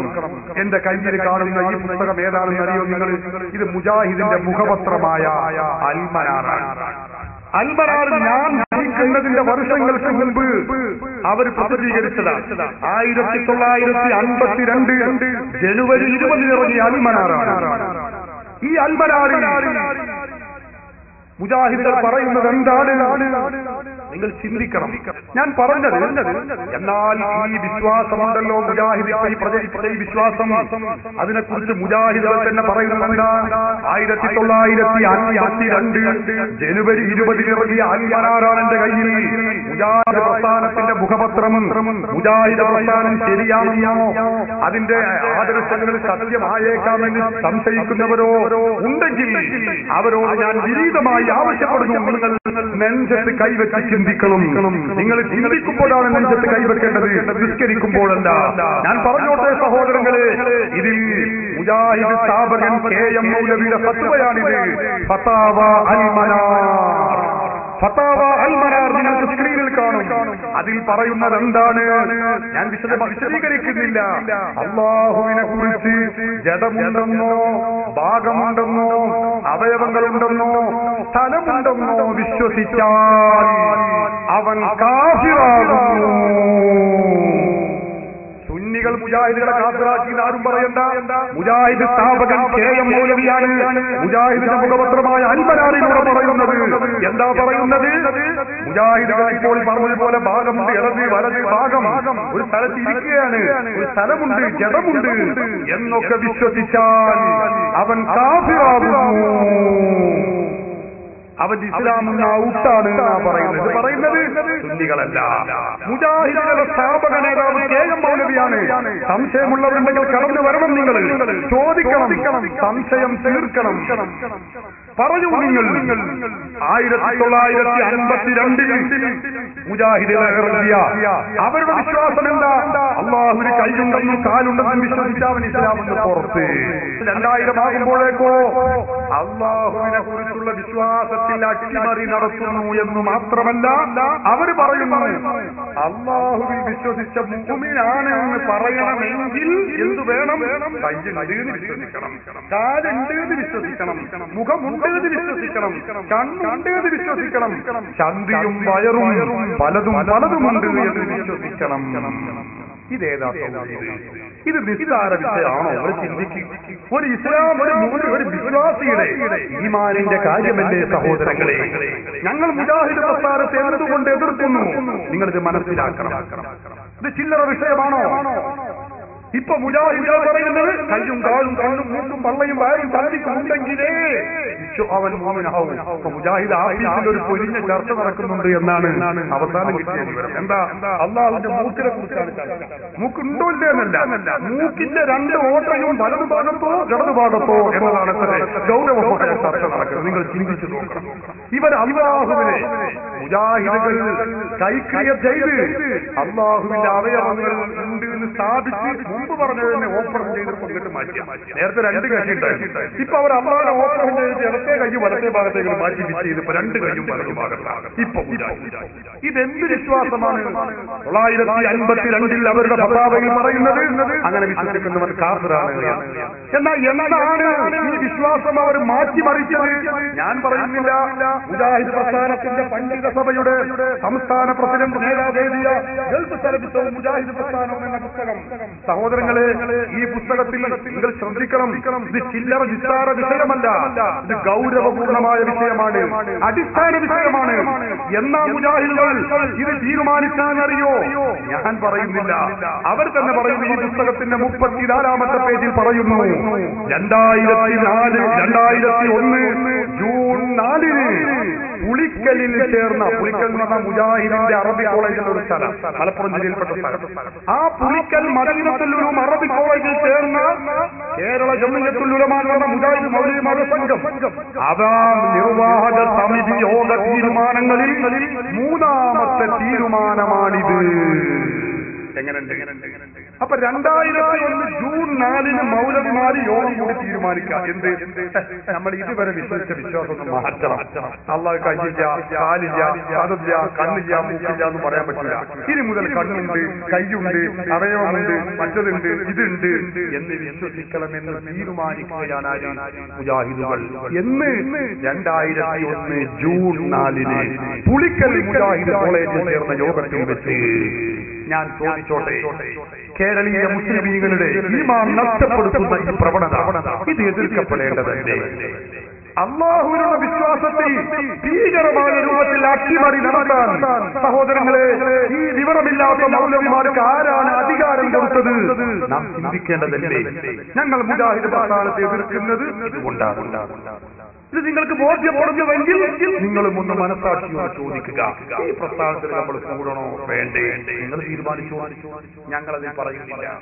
ഞങ്ങൾ പറയുന്നത് നിങ്ങൾ മുജാഹിദ് ആവണോ, ആയിക്കോളൂ, പക്ഷെ ഒന്ന് ചിന്തിച്ചിട്ട് പറ്റും. ഇതൊക്കെയാണ് അല്ലാഹുവിനെ കുറിച്ചുള്ള വിശ്വാസം.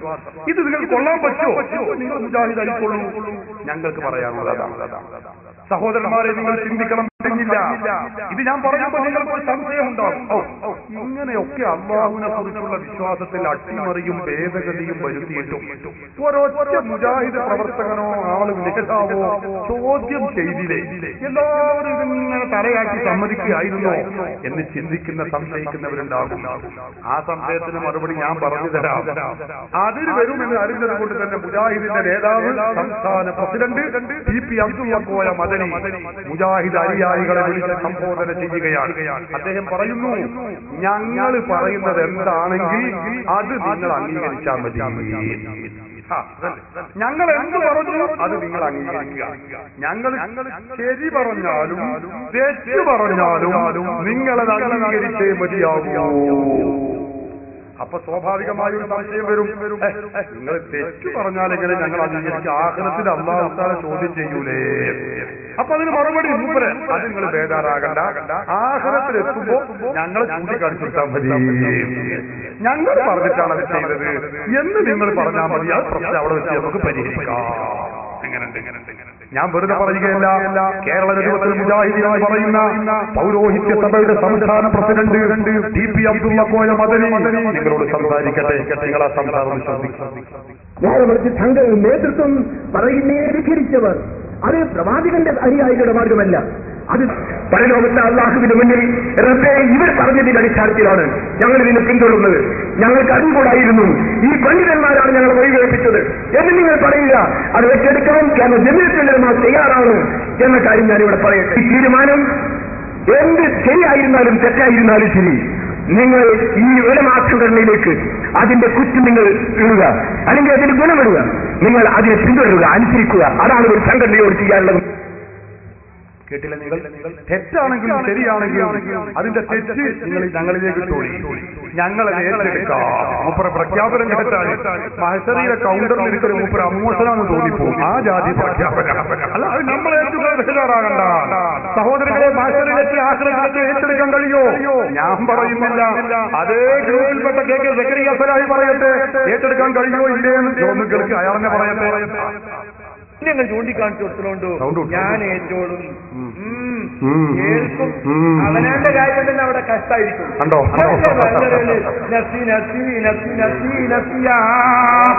എന്താ ഇതിന്റെ അർത്ഥം?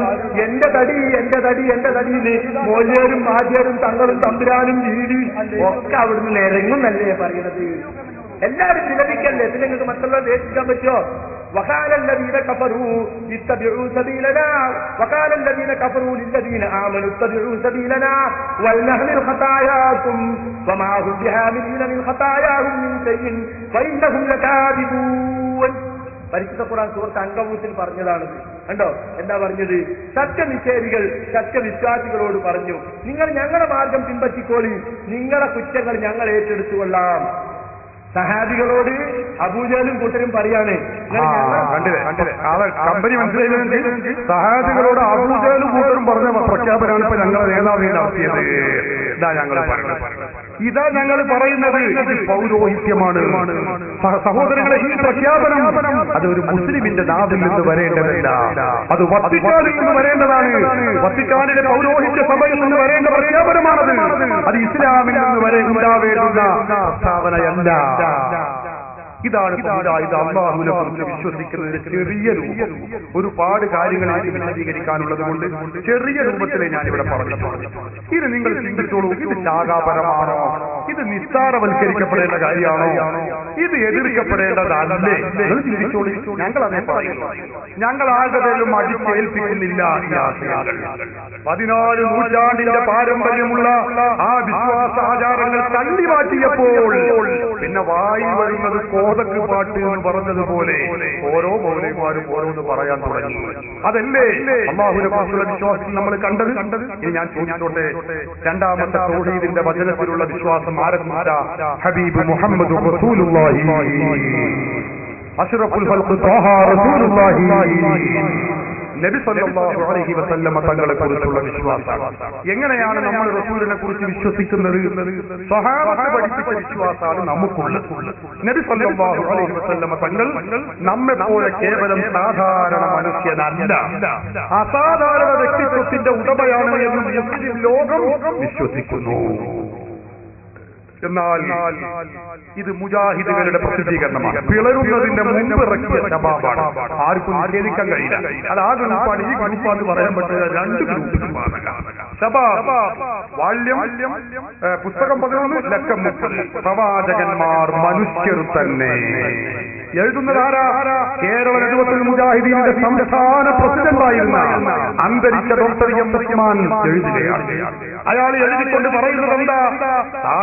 സാധാരണ മനുഷ്യർക്ക് മാതൃകയാകേണ്ട പ്രവാചകൻ സാധാരണ മനുഷ്യൻ തന്നെയായിരിക്കണം.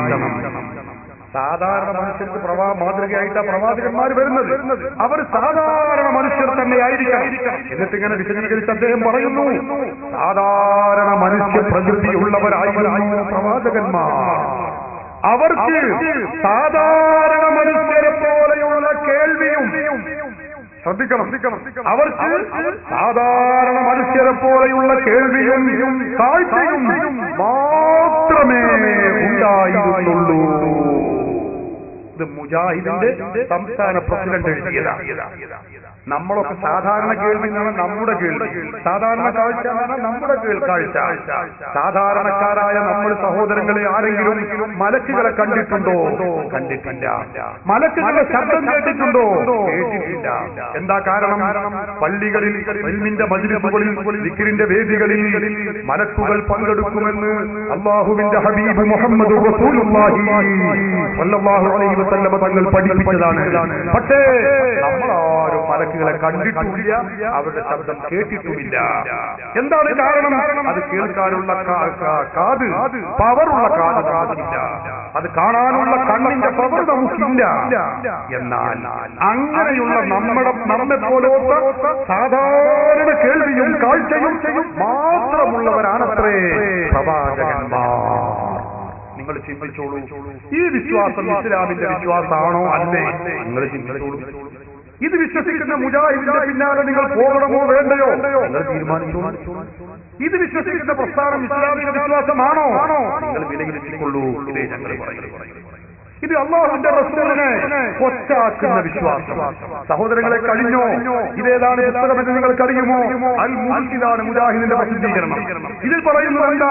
അല്ലാഹുവിന്റെ ഹബീബ് മുഹമ്മദ് റസൂലുള്ളാഹി സ്വല്ലല്ലാഹു അലൈഹി വസല്ലം തങ്ങളുടെ മുടി, ശറഫാക്കപ്പെട്ട മുടി മുട്ടിയ വെള്ളം കുടിക്കുന്നവരെ പരിഹസിക്കുകയാണ്. എന്താ പറയുന്നതെന്നറിയോ? ആ നബി സ്വല്ലല്ലാഹു അലൈഹി വസല്ലം തങ്ങളുടെ മുടി മുട്ടിയ വെള്ളം മോന്തി കുടിക്കുന്നവൻ അക്ഷരപൂജകനാകും. അക്ഷരപൂജകനാണ് അവൻ. ഏത്? റസൂലുള്ളാഹിന്റെ മുടിയിട്ട വെള്ളം മോന്തി കുടിക്കുന്നവൻ എന്ന് പറഞ്ഞ് പരിഹസിക്കുകയാണ്. ഇത് മുജാഹിദിന്റെ പ്രസിദ്ധീകരണമാണ്. അൽ മുർഷിദ്. നിങ്ങൾ ചിന്തിച്ചോളൂ. റസൂലുള്ളാഹി തങ്ങളുടെ മുടി സാധാരണ മുടിയാണ്, നമ്മളെ പോലത്തെ മുടി എന്നല്ലാതെ എന്ത് പ്രത്യേകത എന്ന് പറഞ്ഞ് റസൂലുള്ളാഹി തങ്ങളെ കൊച്ചാക്കുന്ന ഇവരുടെ ഈ വിശ്വാസം അത് ഇസ്ലാമികമാണോ അല്ലേ? നിങ്ങൾ വിലയിരുത്തിക്കൊള്ളൂ. ഞാൻ അതിലേക്ക് വരുന്നില്ല. നിങ്ങൾക്കറിയുമോ, വഹാബികളുടെ ഏറ്റവും വലിയൊരു മൗലവിയായി രംഗത്ത് വന്നിട്ടുള്ള ഹിന്ദുക്കളോടും ക്രിസ്ത്യാനികളോടും ഒക്കെ സംവാദം നടത്താൻ പോകുന്ന ഒരു മൗലവിയാണ് എം അക്ബർ മൗലവി. ഈ ഭാഗത്തുണ്ടോ എന്ന് എനിക്കറിയില്ല. സഹോദരങ്ങളെ, അയാൾ വലിയ പണ്ഡിറ്റാണ് എന്ന് പലരും പ്രചരിപ്പിക്കുന്നു. അയാൾക്ക് ശ്ലോകങ്ങൾ അറിയും, മനുസ്മൃതി അറിയും, അതുപോലെ തന്നെ ഹിന്ദു പുരാണങ്ങൾ അറിഞ്ഞേക്കാം, ബൈബിൾ അയാൾക്ക് അറിഞ്ഞേക്കാം, സംശയമില്ല. അയാൾക്ക് ഇംഗ്ലീഷ് ഭാഷയും സംസ്കൃതവും അറിഞ്ഞേക്കാം. പക്ഷേ ഇസ്ലാമിക വിശ്വാസം മാത്രം അയാൾക്ക് അറിയില്ല. ഞാൻ പറഞ്ഞതല്ല, ആ മനുഷ്യൻ അല്ലാഹുവിന്റെ ഹബീബ് മുഹമ്മദ് റസൂലുള്ളാഹി സ്വല്ലല്ലാഹു അലൈഹി വസല്ലം തങ്ങളെ കുറിച്ച് പറയുന്നത് എന്താണെന്നോ? കേവലം സാധാരണ മനുഷ്യരാണെന്ന് മാത്രമല്ല, അറബികൾക്കിടയിൽ ജീവിച്ച കേവലം ഒരു അറബി പൈത്യനാണെന്ന് ഉളുപ്പില്ലാതെ സഹോദരങ്ങളെ വ്യക്തമായി പറഞ്ഞത് ഞാൻ നിങ്ങളെ കേൾപ്പിക്കുകയാണ്. നിങ്ങൾ ചിന്തിക്കണം, ആരെ കുറിച്ചാണ് ഇവർ പറയുന്നത്? ഈ പറഞ്ഞ വ്യക്തി എം അക്ബർ മൗലവിയെ കുറിച്ച് അവരുടെ കൂട്ടത്തിൽപ്പെട്ട നേതാവാണ് കെ സക്കരിയ സലാഹി. അയാൾ തന്നെ ഈ പുസ്തകത്തിൽ പറയുന്നു, ഗൾഫ് സലഫികളും കേരളത്തിലെ ഇസ്ലാഹി പ്രസ്ഥാനം എന്ന ഈ പുസ്തകത്തിന്റെ 115-ാമത്തെ പേജിൽ അയാൾ പറയുന്നത് കാണാം, അക്ബറിന് വിവരമില്ല, അതിന്റെ വിശ്വാസ സംബന്ധമായ കാര്യങ്ങളിൽ വിവരമില്ല. അറബി ഭാഷയിലൂടെ അഖീദ സംബന്ധമായ വിഷയങ്ങളിൽ അഗാധ ജ്ഞാനം നേടിയ വ്യക്തിയല്ല അക്ബർ എന്ന കാര്യം യുവതാ മാനേജ്മെന്റിന് അറിയാവുന്നതാണ്. അതായത് പറഞ്ഞതെന്താ? അറബി ഭാഷയിലൂടെ ഇസ്ലാമിക വിശ്വാസം. അപ്പൊ അറബി ഭാഷയിലൂടെയാണല്ലോ ഇസ്ലാമിക വിശ്വാസ കൃതികളൊക്കെ രചിക്കപ്പെട്ടിട്ടുള്ളത്. പക്ഷെ അക്ബറിന് അറബി ഭാഷ അറിയില്ല. അറബി ഭാഷയിലൂടെ ഇസ്ലാമിക വിശ്വാസം അറിയില്ല എന്ന് പറയുന്നത് മറുഗ്രൂപ്പല്ല, അതേ ഗ്രൂപ്പിൽപ്പെട്ട നേതാവ് കെ സക്കരിയ സലാഹിയാണ്.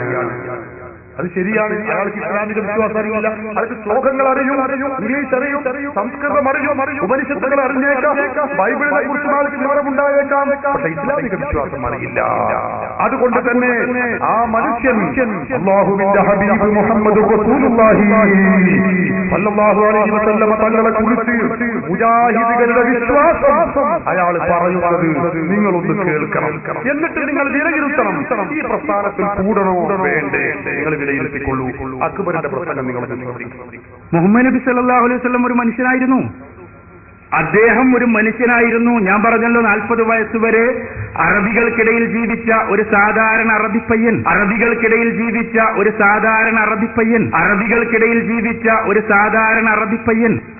കേട്ടില്ല നിങ്ങൾ? ആരാണ് റസൂലുള്ളാഹ്? അറബികൾക്കിടയിൽ ജീവിച്ച ഒരു സാധാരണ അറബി പയ്യൻ. എത്ര ലാഘവത്തിലാണ്! നിങ്ങൾ ചിന്തിക്കണം സഹോദരന്മാരെ, ഇത് ഇത് നിസ്സാരമായി തള്ളേണ്ട വിഷയമാണോ?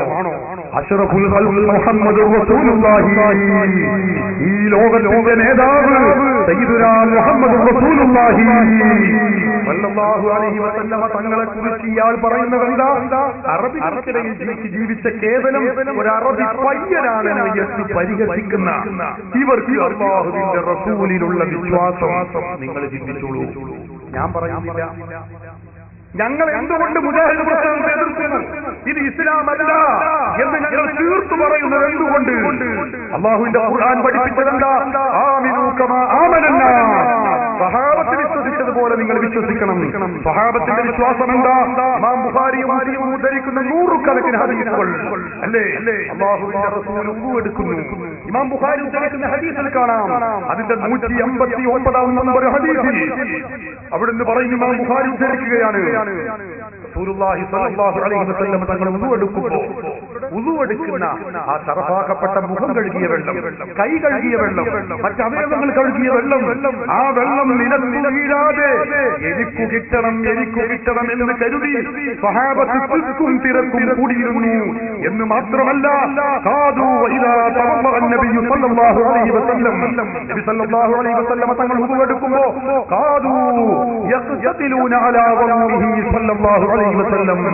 നബി തങ്ങളുടെ വുളു എടുത്ത വെള്ളം കിട്ടാൻ വേണ്ടി ഒരു യുദ്ധത്തിന്റെ വക്കോളം എത്തിയിരുന്നു. സാധാരണ മനുഷ്യരാണെങ്കിൽ, നമ്മളെപ്പോലത്തെ കേവലം സാധാരണ മനുഷ്യരാണെങ്കിൽ, സഹോദരങ്ങളെ, ഈ തിരക്കും എന്തിന് നടത്തണം? അവനവന്റെ കഴുകിയ വെള്ളം തന്നെ മുഖത്ത് ശരീരത്തിൽ പുരട്ടിയാൽ പോരെ? നാം ചിന്തിക്കേണ്ടതാണ്. എന്നിട്ട് ചില ഹദീസ് പണ്ഡിതന്മാർ രേഖപ്പെടുത്തി വെച്ചത് കാണാം. എന്താണെന്നോ, റസൂലുള്ളാഹി തങ്ങളെ തിരക്ക് കൂടിയിട്ട് എല്ലാവർക്കും വെള്ളം കിട്ടുന്നില്ല, വുളു എടുത്ത വെള്ളം അടുത്തുള്ളവർക്കേ കിട്ടുന്നുള്ളൂ. അപ്പൊ മറ്റുള്ള ആളുകൾ എന്താ ചെയ്യുന്നത്? എനിക്ക് റസൂലുള്ളാഹിയെ തൊടാൻ കഴിഞ്ഞില്ലെങ്കിലും റസൂലുള്ളാഹിയുടെ ശരീരത്തിൽ തൊട്ട വെള്ളം സ്പർശിച്ച മറ്റേ ആളെ, അവരുടെ തൊട്ടടുത്ത ആളെ തൊട്ടിട്ട് മുഖത്ത് സായുജ്യം അടയാണ്. അൽഹംദുലില്ലാഹ്, എനിക്ക് നേരെ കിട്ടിയില്ലെങ്കിലും സന്തോഷമായത്. സ്വഹാബത്ത് പഠിപ്പിച്ച വിശ്വാസം അങ്ങനെയാണ്. നിങ്ങൾ നോക്കൂ, മുസ്ലിം ഉദ്ധരിക്കുന്ന ഹദീസ്, മഹദിയായ ഉമ്മു സുലൈം ബീവി റളിയല്ലാഹു അൻഹാ അല്ലാഹുവിന്റെ റസൂലിന്റെ അമ്മായിയാണ്. റസൂലുള്ളാഹി സ്വല്ലല്ലാഹു അലൈഹി വസല്ലം തങ്ങൾ പലപ്പോഴും അമ്മായിയുടെ വീട്ടിൽ വിശ്രമിക്കുകയാണ്. പകൽ സമയത്ത് കടന്നു വരുന്നു. നബി സല്ലല്ലാഹു അലൈഹി വസല്ലം തങ്ങൾ അവിടെ ഉറങ്ങുന്നു. പകൽ സമയത്ത് ഉറങ്ങുകയാണ്. ആരോഗ്യമുള്ള ശരീരമായതുകൊണ്ട് നബി സല്ലല്ലാഹു അലൈഹി വസല്ലം തങ്ങൾ, സഹോദരങ്ങളെ, ശരീരത്തിൽ അതാ വിയർപ്പിന്റെ കണങ്ങൾ ഇങ്ങനെ പൊടിയുകയാണ്. വിയർപ്പിന്റെ കണങ്ങൾ ഇങ്ങനെ പൊടിയുമ്പോ ബഹുമാനപ്പെട്ട അനസ് റളിയല്ലാഹു അൻഹു ഉമ്മു സുലൈം ബീവിയുടെ മകനാണ്. അനസ് പറയുന്നു, ഫജാഅത്ത് ഉമ്മീ ബിഖാറൂറ. ഇമാം മുസ്ലിം ഉദ്ധരിക്കുന്ന ഹദീസാണ്. എന്റെ ഉമ്മ ഒരു കുപ്പിയുമായി കടന്നു വരികയാണ്. ഒരു കുപ്പി എടുത്തുകൊണ്ടുവന്ന് റസൂലുള്ളാഹി തങ്ങളുടെ ശരീരത്തിൽ പൊടിഞ്ഞുകൊണ്ടിരിക്കുന്ന വിയർപ്പിന്റെ കണങ്ങൾ ഇങ്ങനെ വടിച്ചെടുക്കുകയാണ്. ഈ കുപ്പിയിലേക്ക് ഇങ്ങനെ വിയർപ്പ് കുപ്പിയിലേക്ക് വടിച്ചെടുക്കുക. മുജാഹിദുകൾ ആരെങ്കിലും ഉണ്ടെങ്കിൽ അത് അന്ധവിശ്വാസമല്ലേ, അനാഥാരല്ലേ, വാറോലല്ലേ എന്നൊന്നും പറയണ്ട. മുസ്ലിം ലോകത്തിൽ തർക്കമില്ലാത്ത ഗ്രന്ഥാണ് സഹീഹ് മുസ്ലിം. ഈ സഹീഹ് മുസ്ലിം രേഖപ്പെടുത്തി വെക്കുന്നു, റസൂലുള്ളാഹി തങ്ങളുടെ വിയർപ്പ് മുസ്ലിം ഇങ്ങനെ വടിച്ചെടുത്ത് കുപ്പിയിലേക്കാക്കുകയാണ്. ആ സന്ദർഭത്തിൽ അല്ലാഹുവിന്റെ റസൂലിന്റെ ആ ഉറക്കത്തിൽ നിന്ന് തങ്ങൾ ഞെട്ടി ഉണർന്നുകൊണ്ട് ചോദിച്ചു, നബി സല്ലല്ലാഹു അലൈഹി വസല്ലം, എന്നിട്ട് ചോദിച്ചു, മാദാ തസ്നഈന യാ ഉമ്മ സുലൈം. അല്ല ഉമ്മു സുലൈം, നിങ്ങൾ എന്താണ് ഈ ചെയ്യുന്നത്? ഉമ്മു സുലൈം ബീവി റസൂലുള്ളാഹിന്റെ അമ്മായിയാണല്ലോ, മുലകുടി ബന്ധത്തിലൂടെയുള്ള അമ്മായിയാണ്. ഉമ്മു സുലൈം ബീവി കൂളായിട്ട് പറഞ്ഞു, നബിയേ ഹാദാ അർഖുബയാ റസൂലല്ലാഹ്, ഇത് അങ്ങയുടെ വിയർപ്പാണ് നബിയേ, അത് ഞാൻ സൂക്ഷിച്ചു വെക്കുകയാണ് നബിയേ. രണ്ട് കാര്യത്തിന് വേണ്ടിയാണത്. ഒന്ന് ഉമ്മു സുലൈം ബീവി പറയുന്നു, നജ്അലുഹു ഫീ തീബിനാ, ഞങ്ങൾ കാശ് കൊടുത്ത അങ്ങാടിയിൽ നിന്ന് വാങ്ങുന്ന അത്തരണ്ട് സുഗന്ധമുണ്ട്, ആ സുഗന്ധത്തിലേക്ക് നബിയെ അങ്ങയുടെ വിയർപ്പ് ഞങ്ങൾ ഇതിൽ ചേർക്കുന്നു.